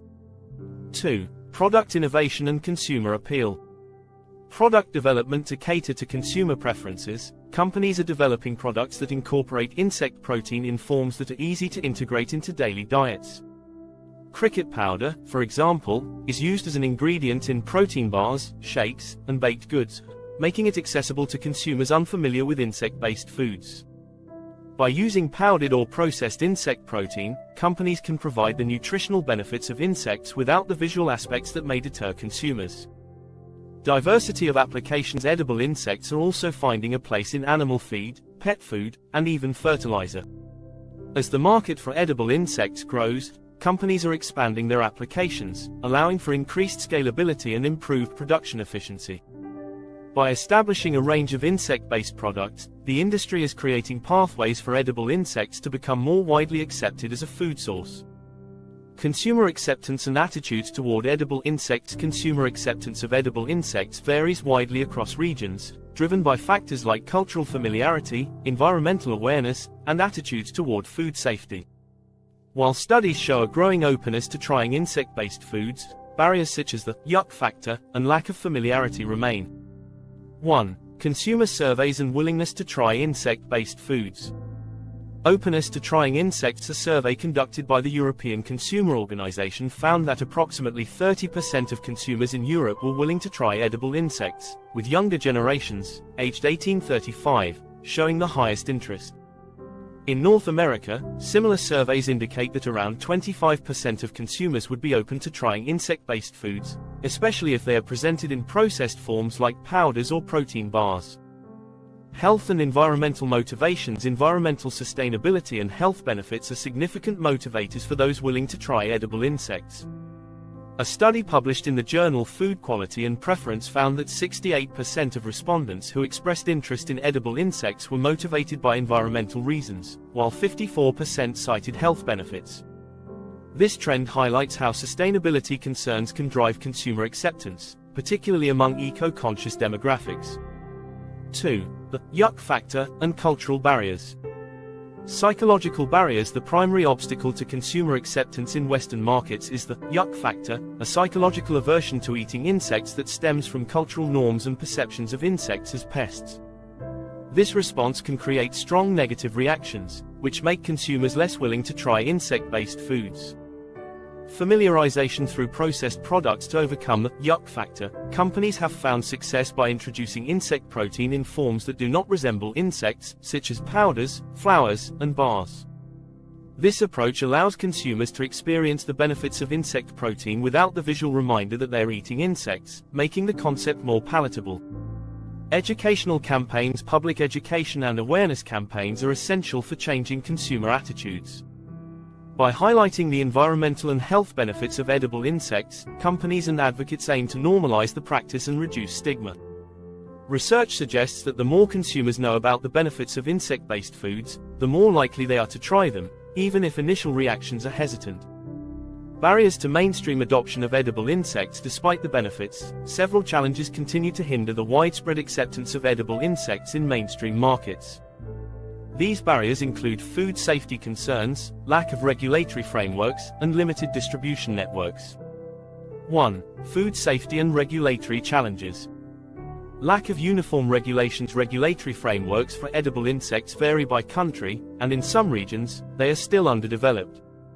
For example, while the European Union has approved certain insect species for human consumption, the regulatory process is complex, and approvals are required on a species-by-species basis. In the US, the Food and Drug Administration, FDA, has approved crickets and mealworms for human consumption, but more comprehensive guidelines are needed to regulate the industry fully. Food safety concerns. Some consumers are concerned about the safety of insect-based foods, fearing potential allergens or contaminants. Although insect farming is highly controlled and regulated for food safety, these concerns persist. Educating consumers on the rigorous farming and processing standards used in insect farming can help alleviate these concerns and build trust in insect-based products. 2. Supply chain and distribution limitations. Scaling production. While insect farming is efficient, scaling production to meet the demands of mainstream markets poses logistical and financial challenges. Producing insects at a scale that can compete with traditional livestock requires specialized facilities and distribution networks, which many insect farms currently lack. Distribution channels. Insect-based products are not yet widely available in traditional grocery stores, limiting consumer access. Expanding distribution through partnerships with retailers and online platforms is essential for increasing visibility and making insect-based foods more convenient for consumers.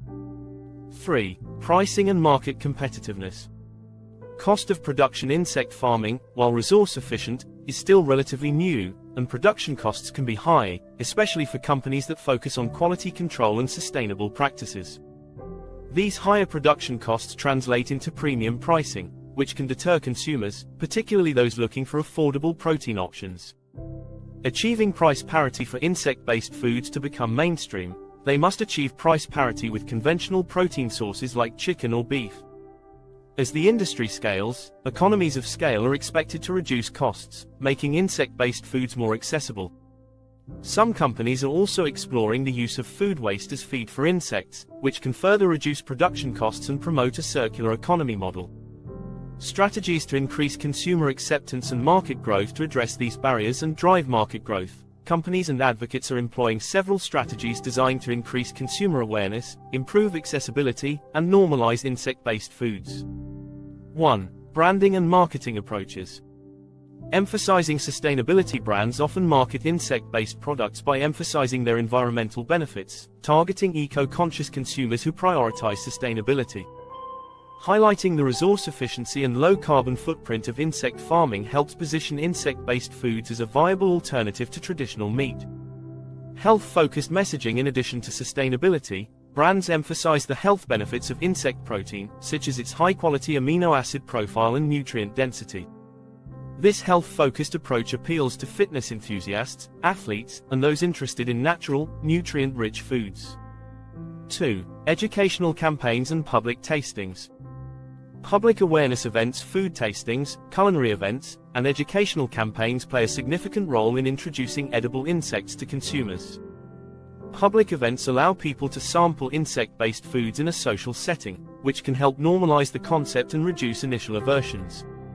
Celebrity and influencer endorsements. In recent years, celebrity chefs, athletes, and environmental influencers have endorsed edible insects, helping to reduce stigma and generate curiosity. For example, renowned chefs are incorporating insect-based ingredients into gourmet recipes, presenting them as a trendy, sustainable choice. 3. Product accessibility and variety.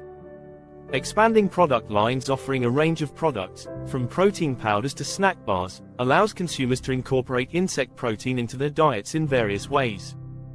This diversity appeals to different tastes and dietary needs, increasing the likelihood of adoption. Increasing retail availability. Expanding the presence of insect-based products in mainstream retail channels, including supermarkets and health food stores, is essential for accessibility. As consumers encounter these products more frequently in familiar shopping environments, they are more likely to consider trying them. Expanding on strategies to encourage consumer acceptance and understanding the growth potential of edible insects provides insight into the evolving dynamics of this industry. Through a combination of education, innovative marketing, and accessible product options, companies can help normalize insect-based foods and highlight their nutritional and environmental benefits. As supply chains mature and economies of scale are reached, edible insects are well positioned to capture a broader share of the protein market, promoting a sustainable and eco-friendly food future. Popular insect-based products. With growing awareness of the environmental and nutritional benefits of edible insects, the market for insect-based products is expanding rapidly. From protein-packed cricket bars to versatile insect flours, companies are innovating to create insect-based foods that are palatable, convenient, and nutritious. These products are helping to bring edible insects into mainstream diets, offering consumers a sustainable alternative to conventional protein sources. Let's explore some of the most popular insect-based products on the market today and the companies that are leading this culinary revolution. Cricket protein bars, convenient and nutritious. One of the most accessible ways for consumers to try insect protein is through cricket protein bars. These bars are made with cricket flour or cricket powder, which provides high protein content and essential nutrients while offering a familiar format for Western consumers. 1. Chapul, the original cricket bar. Overview. Founded in 2012, Chapul was one of the first companies to introduce cricket protein bars to the US market. The founder, Pat Crowley, was inspired by traditional diets around the world, where insects are commonly eaten, and saw an opportunity to promote sustainable protein in a familiar format. Product range. Chapul offers a range of cricket protein bars in flavors like peanut butter and chocolate, matcha, and coconut ginger. Each bar contains around 10–15 grams of protein and is high in B vitamins, iron, and other essential nutrients. Sustainability message. Chapul markets its bars as a sustainable alternative to animal protein, highlighting the low environmental footprint of cricket farming. The brand appeals to environmentally conscious consumers who prioritize sustainability and are open to trying new foods. 2. Exo, cricket protein for athletes and fitness enthusiasts. Overview. Exo was founded in 2014 and initially targeted the fitness market with its line of cricket protein bars. Developed with the help of a Michelin-starred chef, Exo's bars are designed to offer a gourmet flavor experience while providing a high-quality protein source. Product range. Exo's cricket protein bars are available in flavors like cacao, peanut butter and jelly, and blueberry vanilla. Each bar contains about 12–15 grams of protein, making them popular among athletes and active consumers seeking sustainable protein options. Nutritional and functional benefits. Exo's cricket bars are formulated to meet the dietary needs of fitness enthusiasts, offering a complete amino acid profile, essential fatty acids, and a range of micronutrients. They market their products as nutrient-dense alternatives that offer more benefits than typical protein bars made from whey or plant-based sources. 3. Crick Nutrition, specialized cricket protein for health-conscious consumers. Overview. Crick Nutrition produces cricket-based protein powders and bars designed for health-conscious consumers. The company focuses on the nutritional superiority of crickets, particularly emphasizing their high vitamin B12 content, omega-3 fatty acids, and minerals. Product range. Crick offers protein powders and bars in chocolate, vanilla, and natural flavors. The company's bars contain 20 grams of protein per serving and are marketed as a low-carb, high-protein snack for weight management, energy, and overall health. Brand positioning. Cric Nutrition emphasizes the sustainable and superior nutritional qualities of cricket protein, appealing to those interested in both health benefits and environmental impact. Insect flowers, a versatile and nutrient-dense ingredient. Insect flowers, made from dried and ground insects like crickets and mealworms, are among the most versatile insect-based products on the market. These flowers can be used in a wide variety of recipes, from baked goods to pasta, allowing consumers to incorporate insect protein into their diets in a subtle, accessible way. 1. Entomo Farms, pioneering cricket flower production. Overview. Entomo Farms, based in Canada, is one of the largest insect farms in North America and specializes in producing cricket and mealworm flowers. The company was founded by brothers Darren, Ryan, and Jared Golden, who are passionate about providing sustainable protein to a global market. Product range. Entomo Farms offers a variety of cricket flowers and powders, which contain around 65–70% protein by weight. The flowers are finely ground, making them suitable for baking, smoothies, and protein shakes. Educational and advocacy efforts. Entomo Farms is also dedicated to educating consumers about the benefits of insect protein.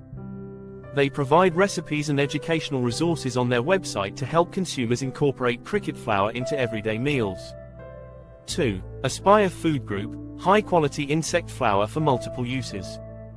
Overview. Aspire Food Group is another major player in the insect farming industry, focusing on producing edible insects sustainably and ethically. The company has operations in both North America and West Africa, where it works with local communities to develop sustainable farming practices. Product range. Aspire's cricket flour is used by both food manufacturers and individual consumers. Their product is rich in protein, fiber, iron, and B vitamins, and it is available in a range of sizes, from small pouches for home cooks to bulk packaging for commercial use. Market and consumer reach.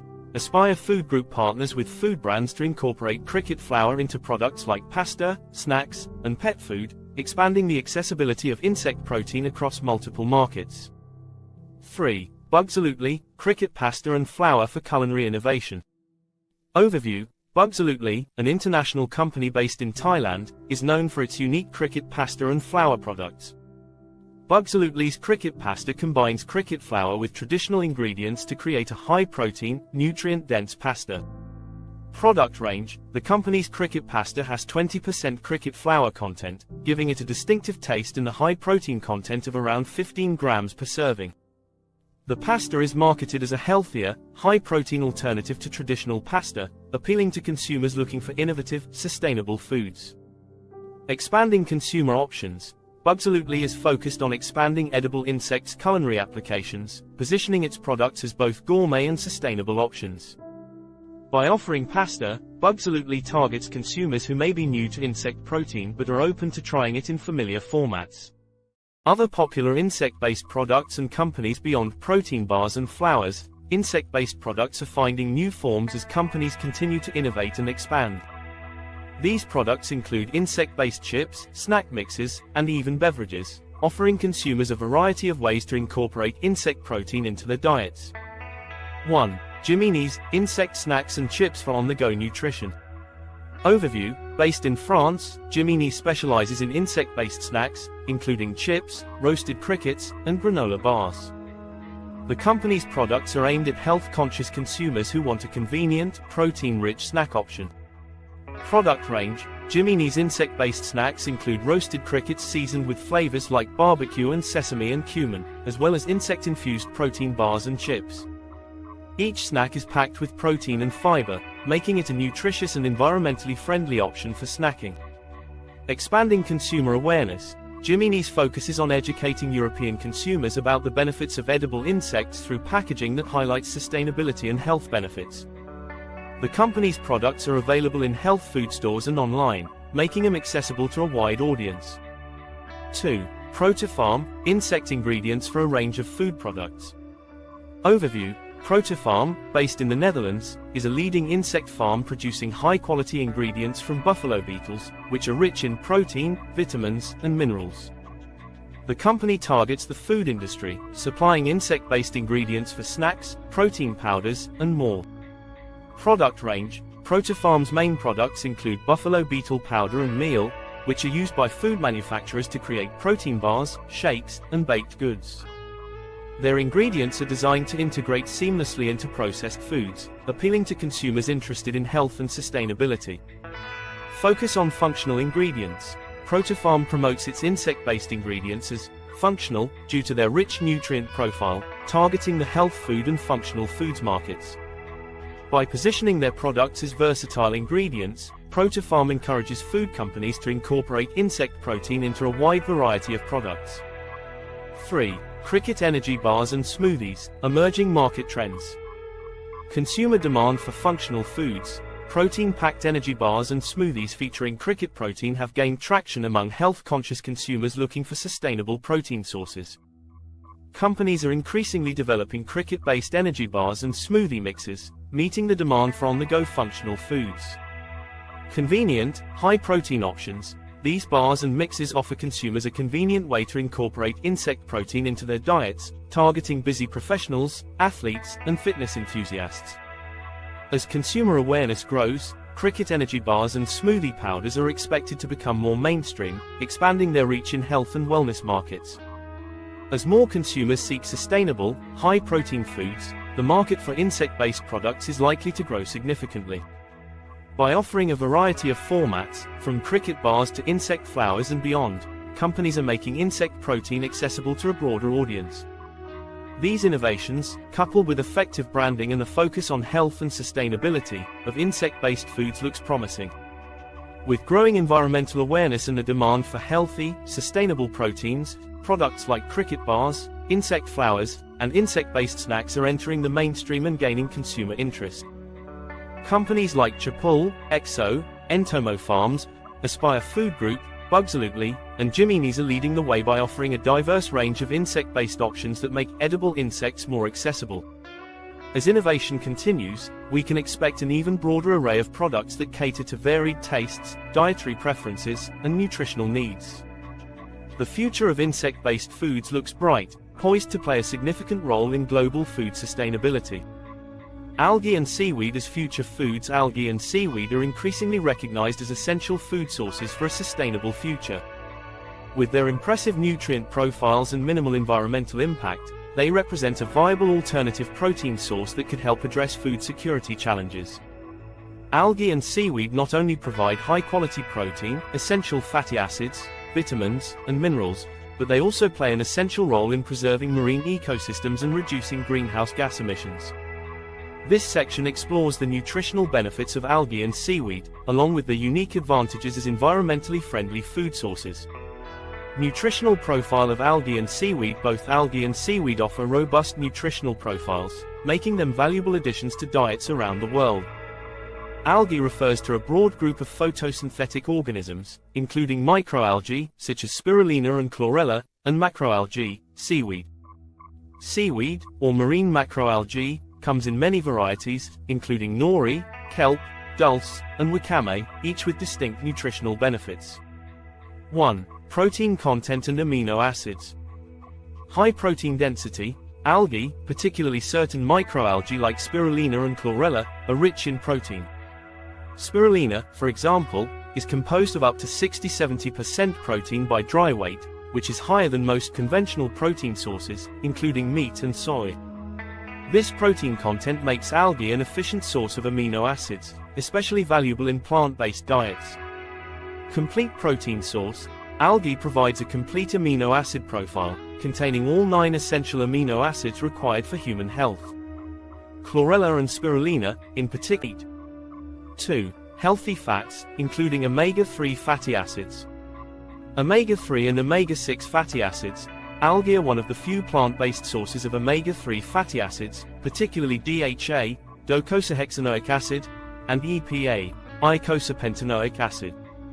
These omega-3s are beneficial for heart health, brain function, and reducing inflammation. Unlike other plant sources of omega-3s, which provide ALA, a precursor to EPA and DHA, algae offers direct sources of DHA and EPA, making it a valuable addition to plant-based and vegetarian diets. Heart and brain health benefits. DHA and EPA are essential for cardiovascular and neurological health, with numerous studies showing they lower the risk of heart disease, support cognitive function, and may reduce the risk of depression. Algal oil supplements, derived from microalgae, are now popular alternatives to fish oil, providing similar benefits without contributing to overfishing. 3. Vitamins and minerals. Vitamin B12 and iron. Seaweed varieties, particularly nori and dulse, are notable for their high vitamin B12 content, which is essential for red blood cell formation and neurological health. This vitamin is rare in plant-based foods, making seaweed a valuable source for vegetarians and vegans. Iron and magnesium. Seaweed is rich in iron, which supports oxygen transport, and magnesium, crucial for muscle function and energy metabolism. Both chlorella and spirulina contain high levels of iron, providing a nutrient-dense option for those prone to iron deficiencies. Iodine for thyroid health. Iodine, essential for thyroid function, is found abundantly in seaweeds like kelp, dulse, and nori. Seaweed is one of the best dietary sources of iodine, supporting hormone regulation and metabolic health. 4. Antioxidants and anti-inflammatory compounds. Rich in antioxidants, seaweeds contain a range of antioxidants, such as beta-carotene, lutein, and zeaxanthin, which help reduce oxidative stress and protect cells from damage. Antioxidants are associated with a reduced risk of chronic diseases, including cardiovascular disease, certain cancers, and neurodegenerative conditions. Anti-inflammatory benefits. Fucoxanthin, a unique carotenoid found in brown seaweeds like wakame and kelp, has been studied for its anti-inflammatory effects. Fucoxanthin may help reduce obesity-related inflammation, support weight management, and improve metabolic health, making seaweed an appealing addition to a health-focused diet. Environmental benefits of algae and seaweed cultivation. Algae and seaweed are exceptionally sustainable crops, requiring minimal resources to grow. Their cultivation has a relatively low environmental footprint, with benefits that extend to improving marine ecosystems and reducing greenhouse gases. 1. Low resource requirements. Minimal land use. Unlike terrestrial agriculture, seaweed cultivation does not compete for arable land. Seaweed farms can be developed in coastal waters, making use of ocean space while preserving valuable land for other crops or natural habitats. By expanding into marine environments, seaweed farming can help meet growing food demands without additional land strain. No freshwater needed. Seaweed grows in seawater, reducing the need for freshwater, a critical benefit in a world where freshwater resources are increasingly scarce. Algae, both marine and freshwater types, can be grown in controlled environments with minimal water waste. 2. Carbon sequestration and greenhouse gas reduction. Absorption of CO. Seaweed and algae play a significant role in absorbing carbon dioxide from the atmosphere. Estimates show that seaweed can absorb up to 20 times more carbon dioxide per acre than land-based forests, making it an effective tool for carbon sequestration and a valuable asset in combating climate change. Methane reduction in livestock. Studies have shown that incorporating seaweed into livestock feed can significantly reduce methane emissions from cattle, a major source of greenhouse gases. Red algae species, such as Asparagopsis taxiformis, have been found to reduce methane emissions in cows by up to 80% when included in their diet. This dual-purpose use of seaweed, for both human consumption and animal feed, illustrates its potential to support sustainability across the food system. 2. Support for marine ecosystems and biodiversity. Ecosystem restoration. Seaweed farms not only produce food but also create habitats for marine life, helping to support biodiversity. Seaweed forests provide shelter for fish, shellfish, and other marine organisms, contributing to healthier ocean ecosystems. Natural water filtration. Seaweed absorbs excess nutrients, such as nitrogen and phosphorus, from the water, helping to prevent eutrophication, a process that depletes oxygen in water bodies and can lead to dead zones. By filtering these nutrients, seaweed farming helps maintain water quality, making it beneficial for marine environments near urban or agricultural areas. 3. Low energy requirements and scalability. Energy efficiency. Unlike many crops that require fertilizers, pesticides, and extensive energy inputs, seaweed farming is relatively low energy. Seaweed can grow rapidly with minimal human intervention, requiring only sunlight and seawater nutrients to thrive. Scalability and flexibility. Seaweed farming is highly scalable, with both small and large-scale operations possible. It can be adapted to a wide range of marine environments, from shallow coastal waters to deeper ocean sites, making it a versatile option for global food production. Emerging algae and seaweed-based food products. To make algae and seaweed accessible to more consumers, companies are creating innovative food products that incorporate these nutrient-dense ingredients. From seaweed snacks to algae-based protein powders, these products offer convenient ways for consumers to integrate algae and seaweed into their diets. 1. Seaweed snacks and chips. Popular brands like Sea Snacks and Annie Chun's offer roasted seaweed snacks in various flavors, including wasabi, sesame, and olive oil. These snacks are low-calorie, rich in iodine, and provide a convenient way for consumers to enjoy the health benefits of seaweed. Market growth. Seaweed snacks have grown in popularity, especially in North America and Europe, where they are marketed as healthy, low-calorie alternatives to conventional chips. Their crunchy texture and nutrient profile appeal to health-conscious consumers seeking plant-based snack options. 2. Algae-based protein powders and supplements. Algal protein for smoothies. Companies like Nutrex Hawaii and Energy Bits produce spirulina and chlorella powders, which can be added to smoothies, juices, and other foods for a nutrient boost. These powders are high in protein, vitamins, and antioxidants, providing a concentrated source of nutrition for vegans, athletes, and health enthusiasts. Algal oil is a fish oil alternative. Algal oil supplements, such as those produced by Dava and Nordic Naturals, provide omega-3 fatty acids DHA and EPA without relying on fish sources. This makes algal oil an appealing alternative for those seeking sustainable, plant-based sources of essential fats. 3. Seaweed-based condiments and seasonings.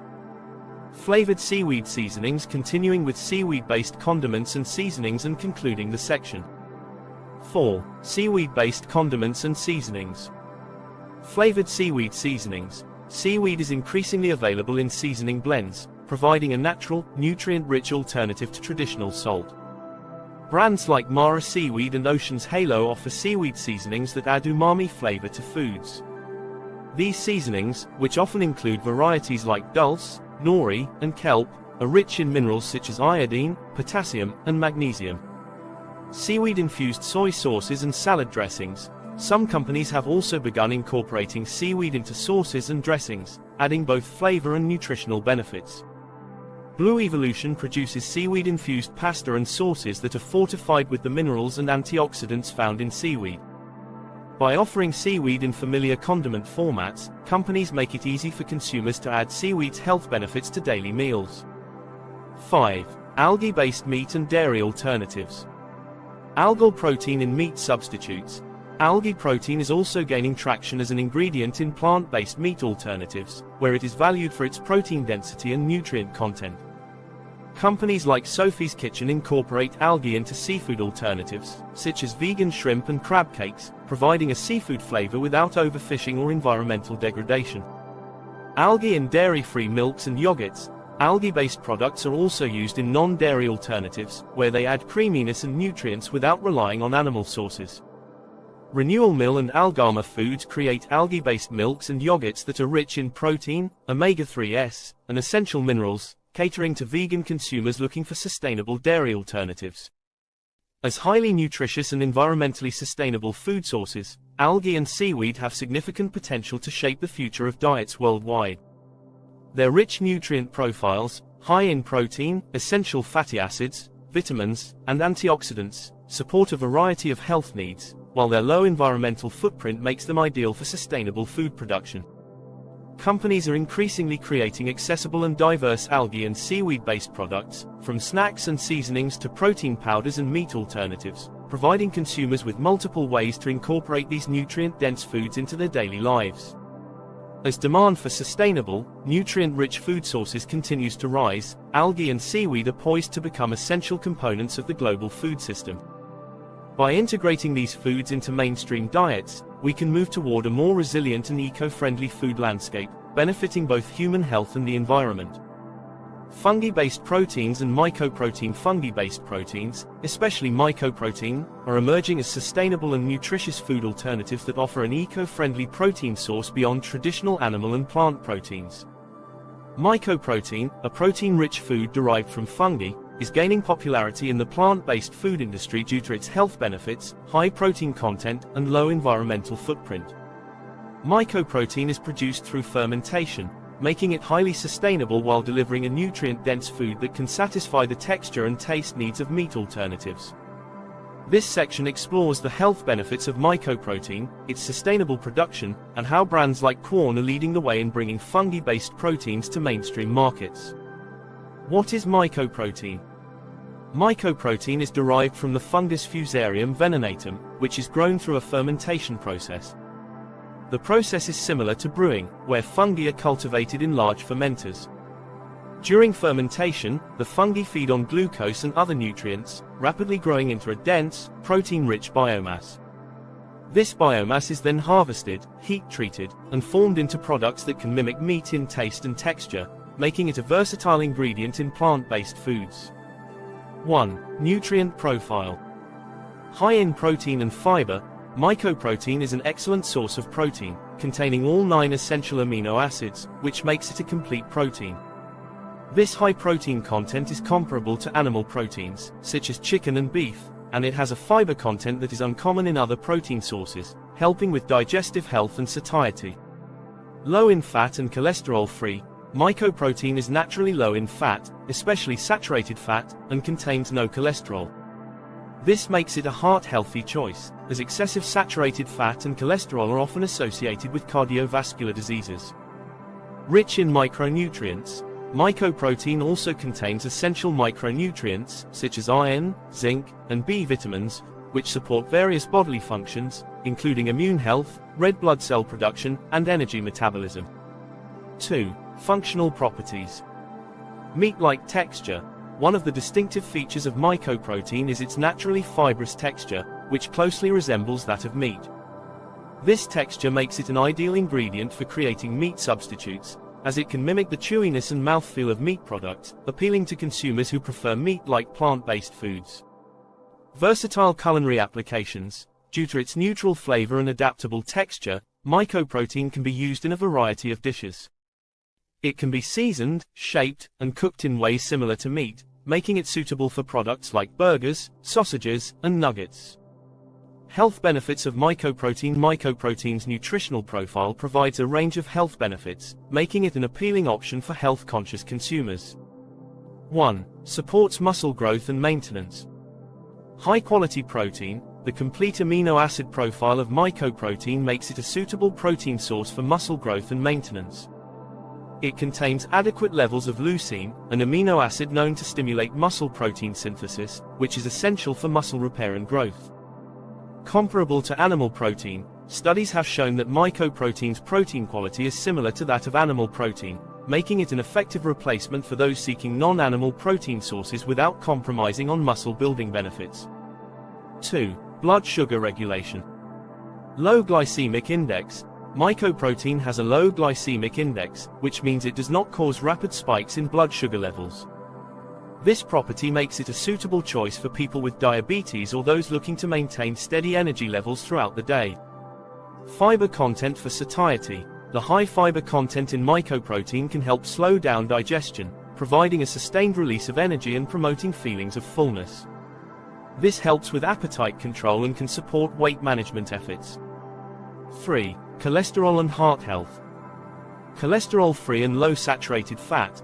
Mycoprotein is free from cholesterol and low in saturated fat, which makes it heart healthy. Studies have shown that replacing animal-based proteins with mycoprotein can reduce LDL cholesterol, the bad cholesterol, which is linked to a reduced risk of heart disease. Potential anti-inflammatory effects. Research suggests that mycoprotein may have anti-inflammatory properties due to its bioactive compounds, which can help support cardiovascular health by reducing inflammation in blood vessels. 4. Digestive health and gut microbiome. High in dietary fiber. Mycoprotein contains both soluble and insoluble fiber, which supports digestive health by promoting regular bowel movements and feeding beneficial gut bacteria. Prebiotic effects. The fiber in mycoprotein may act as a prebiotic, stimulating the growth of beneficial gut bacteria and supporting a balanced gut microbiome. This can improve digestive function and may even benefit mental health, as gut health is increasingly linked to overall well-being. Sustainability benefits of mycoprotein production. Mycoprotein production is significantly more sustainable than traditional livestock farming. As concerns about climate change and resource use grow, mycoprotein's environmental benefits position it as a critical player in the future of sustainable food. 1. Low land and water usage. Minimal land requirements. Unlike livestock, which requires extensive land for grazing and feed crops, mycoprotein is produced in controlled indoor environments, requiring far less land.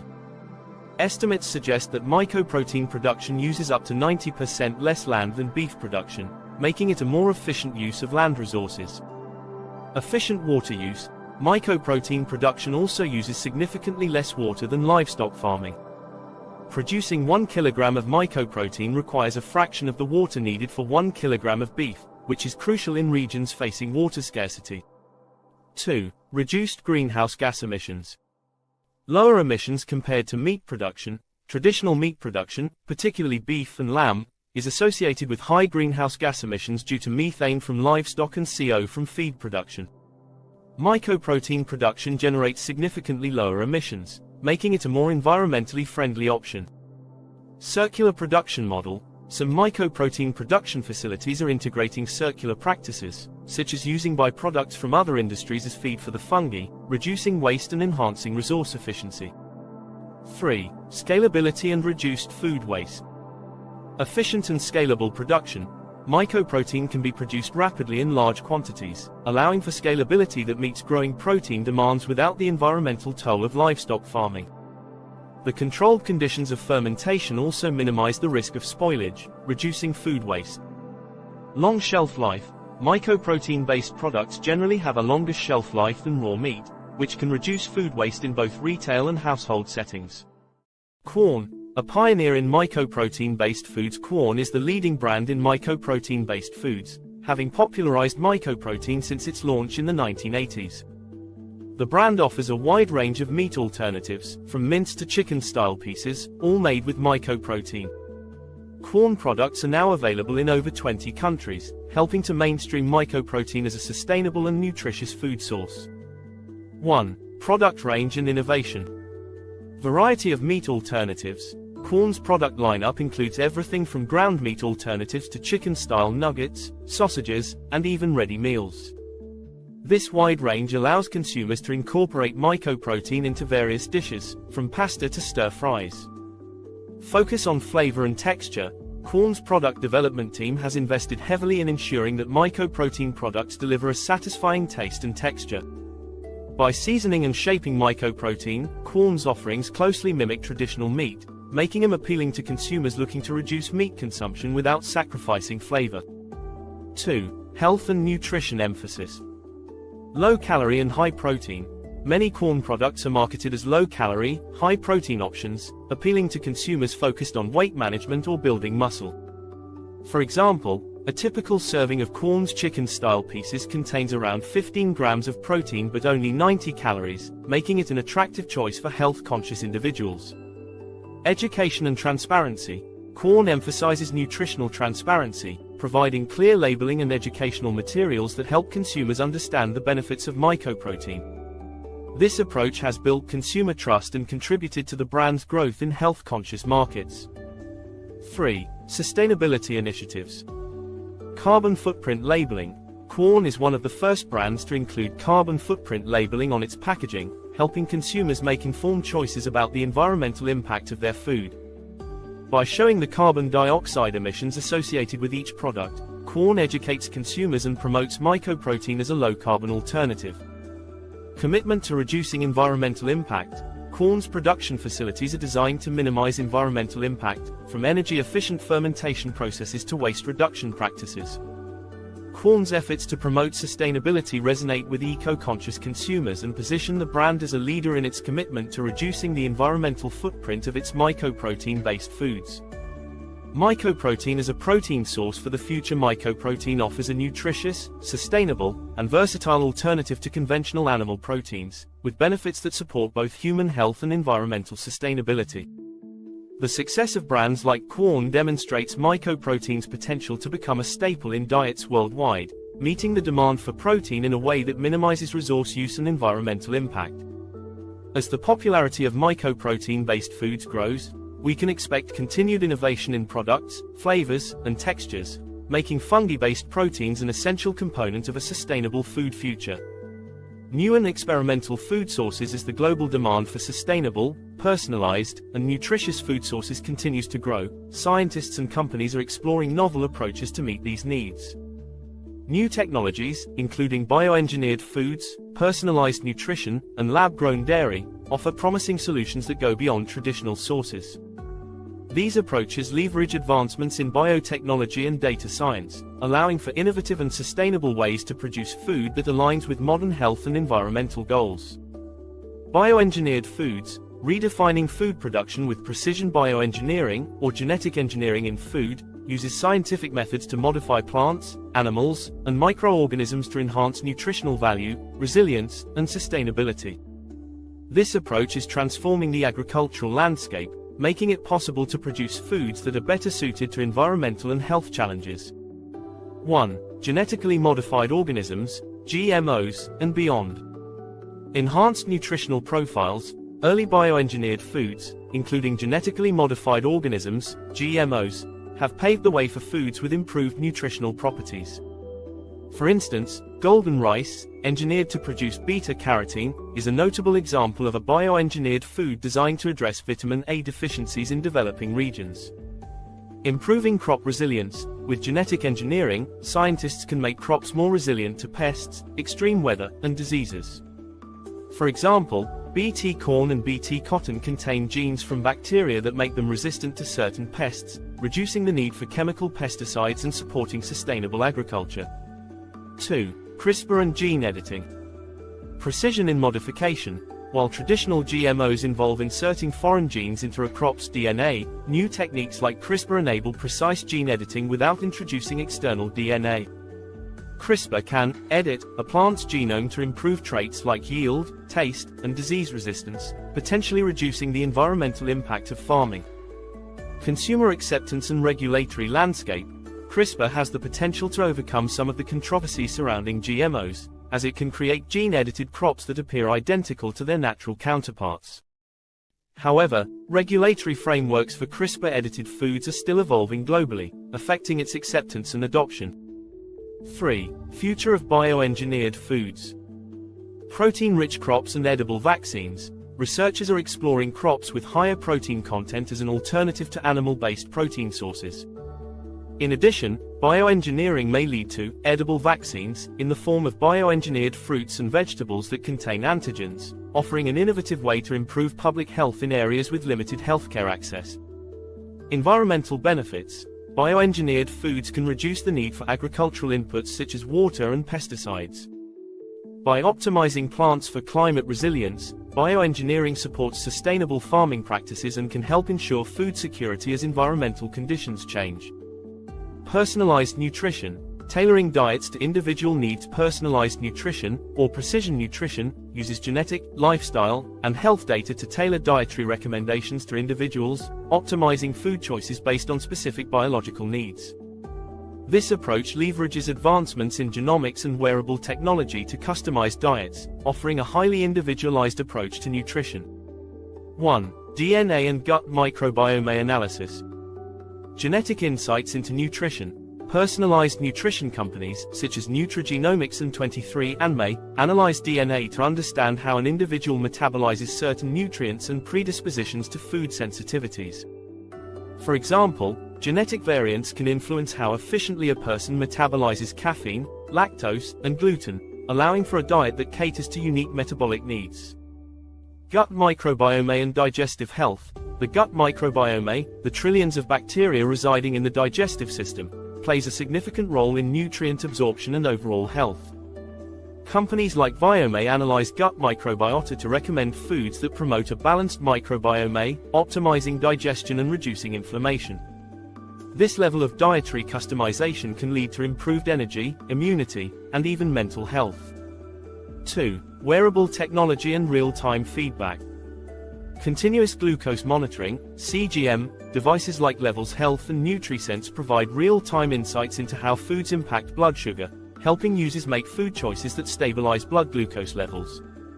This is particularly beneficial for people managing diabetes, but also for those seeking stable energy and reduced cravings.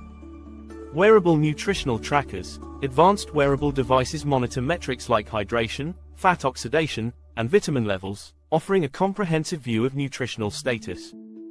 This data-driven approach empowers individuals to adjust their diets based on their body's real-time needs, maximizing the health benefits of food. 3. Future of personalized nutrition. Artificial intelligence and predictive analytics. AI-powered nutrition platforms are using predictive analytics to provide more accurate dietary recommendations. By analyzing large datasets, these platforms can predict an individual's future dietary needs, helping to prevent nutrient deficiencies or chronic health conditions. Potential for disease prevention. Personalized nutrition has the potential to reduce the risk of diet-related diseases by providing proactive, customized dietary interventions. It also aligns with the preventive healthcare model, where individuals can use diet to manage conditions like high cholesterol, hypertension, and even mood disorders. Lab-grown dairy alternatives. Sustainable milk and cheese from cell culture. Following the success of lab-grown meat, lab-grown dairy alternatives are emerging as another experimental source of protein that does not rely on traditional agriculture. Lab-grown dairy involves using cell cultures to produce milk proteins without raising animals, offering a sustainable way to enjoy dairy products with a reduced environmental footprint. 1. What is lab-grown dairy? Cell-cultured milk proteins. Lab-grown dairy, sometimes called cellular agriculture, uses fermentation to produce milk proteins such as casein and whey. Companies like Perfect Day and New Culture use genetically modified microorganisms to ferment these proteins, which are then used to create dairy products that mimic the taste and texture of traditional dairy. Replicating the dairy experience. Because lab-grown dairy contains real milk proteins, it can replicate the creaminess and texture of conventional milk products, making it suitable for making cheese, yogurt, and ice cream. This technology provides an alternative to plant-based milks, appealing to consumers who prefer the taste and texture of real dairy without the ethical or environmental concerns of animal farming. 2. Health and nutritional benefits. Lactose-free options. Many lab-grown dairy products are created without lactose, making them suitable for people who are lactose intolerant. This expands access to dairy's nutritional benefits, such as calcium and vitamin D, without digestive discomfort. Controlled nutrient content. Lab-grown dairy can be engineered to have specific nutrient profiles, reducing saturated fat and increasing protein or vitamin levels as needed. This allows companies to create healthier versions of dairy products that are tailored to modern health standards. 3. Environmental benefits of lab-grown dairy. Reduced greenhouse gas emissions. Conventional dairy farming is a significant contributor to greenhouse gas emissions, particularly methane. Lab-grown dairy production, however, produces substantially fewer emissions, making it a climate-friendly option. Lower land and water usage. Traditional dairy farming requires extensive land and water, which puts pressure on natural resources. By contrast, lab-grown dairy is produced in controlled environments with minimal land and water use, helping to address resource scarcity while still providing a reliable source of dairy protein. 4. The future of lab-grown dairy. Expanding product lines. As technology improves, lab-grown dairy companies are expanding beyond milk to include cheeses, yogurts, and creamers, broadening the scope of dairy products available to consumers. Consumer acceptance and market growth. While lab-grown dairy is still relatively new, it is gaining acceptance among eco-conscious consumers and those with dairy allergies or intolerances. As production costs decrease and regulatory frameworks support market entry, lab-grown dairy could become a mainstream alternative to conventional dairy products. As global food demands evolve, new and experimental food sources like bioengineered foods, personalized nutrition, and lab-grown dairy offer solutions that are both innovative and sustainable. Bioengineering enhances food resilience and nutritional quality, personalized nutrition tailors dietary recommendations to individual needs, and lab-grown dairy provides a climate-friendly alternative to conventional dairy. Together, these advancements represent the future of food, where science and technology converge to create diets that support human health and protect the planet. By embracing these new food technologies, we pave the way for a more resilient, sustainable, and health-conscious food system that meets the needs of an ever-growing population. Let me know if you need further information on any specific topic. As we close this journey through the future of food, let's quickly recap what we've explored together. We've taken a deep dive into the realm of alternative proteins, starting with lab-grown meat, insect-based proteins, and algae and seaweed, each offering unique solutions for sustainability and nutrition. These foods not only provide high-quality protein but also promise to drastically reduce the environmental impact associated with traditional farming. We also examined fungi-based proteins, particularly mycoprotein, which has already started to change how we think about protein alternatives with its meat-like texture and versatility. Then we explored bioengineered foods and personalized nutrition, highlighting how science is allowing us to tailor food to specific dietary needs while enhancing resilience in our crops. And, of course, we wrapped up with lab-grown dairy alternatives, which offer a climate-friendly way to enjoy dairy products without the need for animal farming. It's clear that these alternative foods and technologies aren't just ideas, they're shaping the future of what we eat and how we think about food. These innovations represent a critical shift toward a food system that meets the needs of a growing population while minimizing environmental harm and promoting healthier, more diverse diets. If you found this live stream informative, make sure to like this video and subscribe to the channel.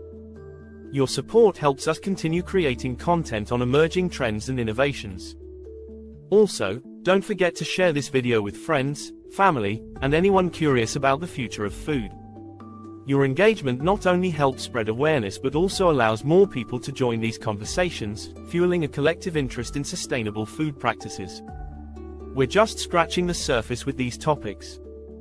In our upcoming live streams, we'll continue to explore other fascinating trends shaping our world, from future innovations in sustainable agriculture to tech-driven changes in daily life. Make sure to turn on notifications so you don't miss it. Stay tuned for the next live stream, where we'll dive into more groundbreaking developments that will shape the future as we know it.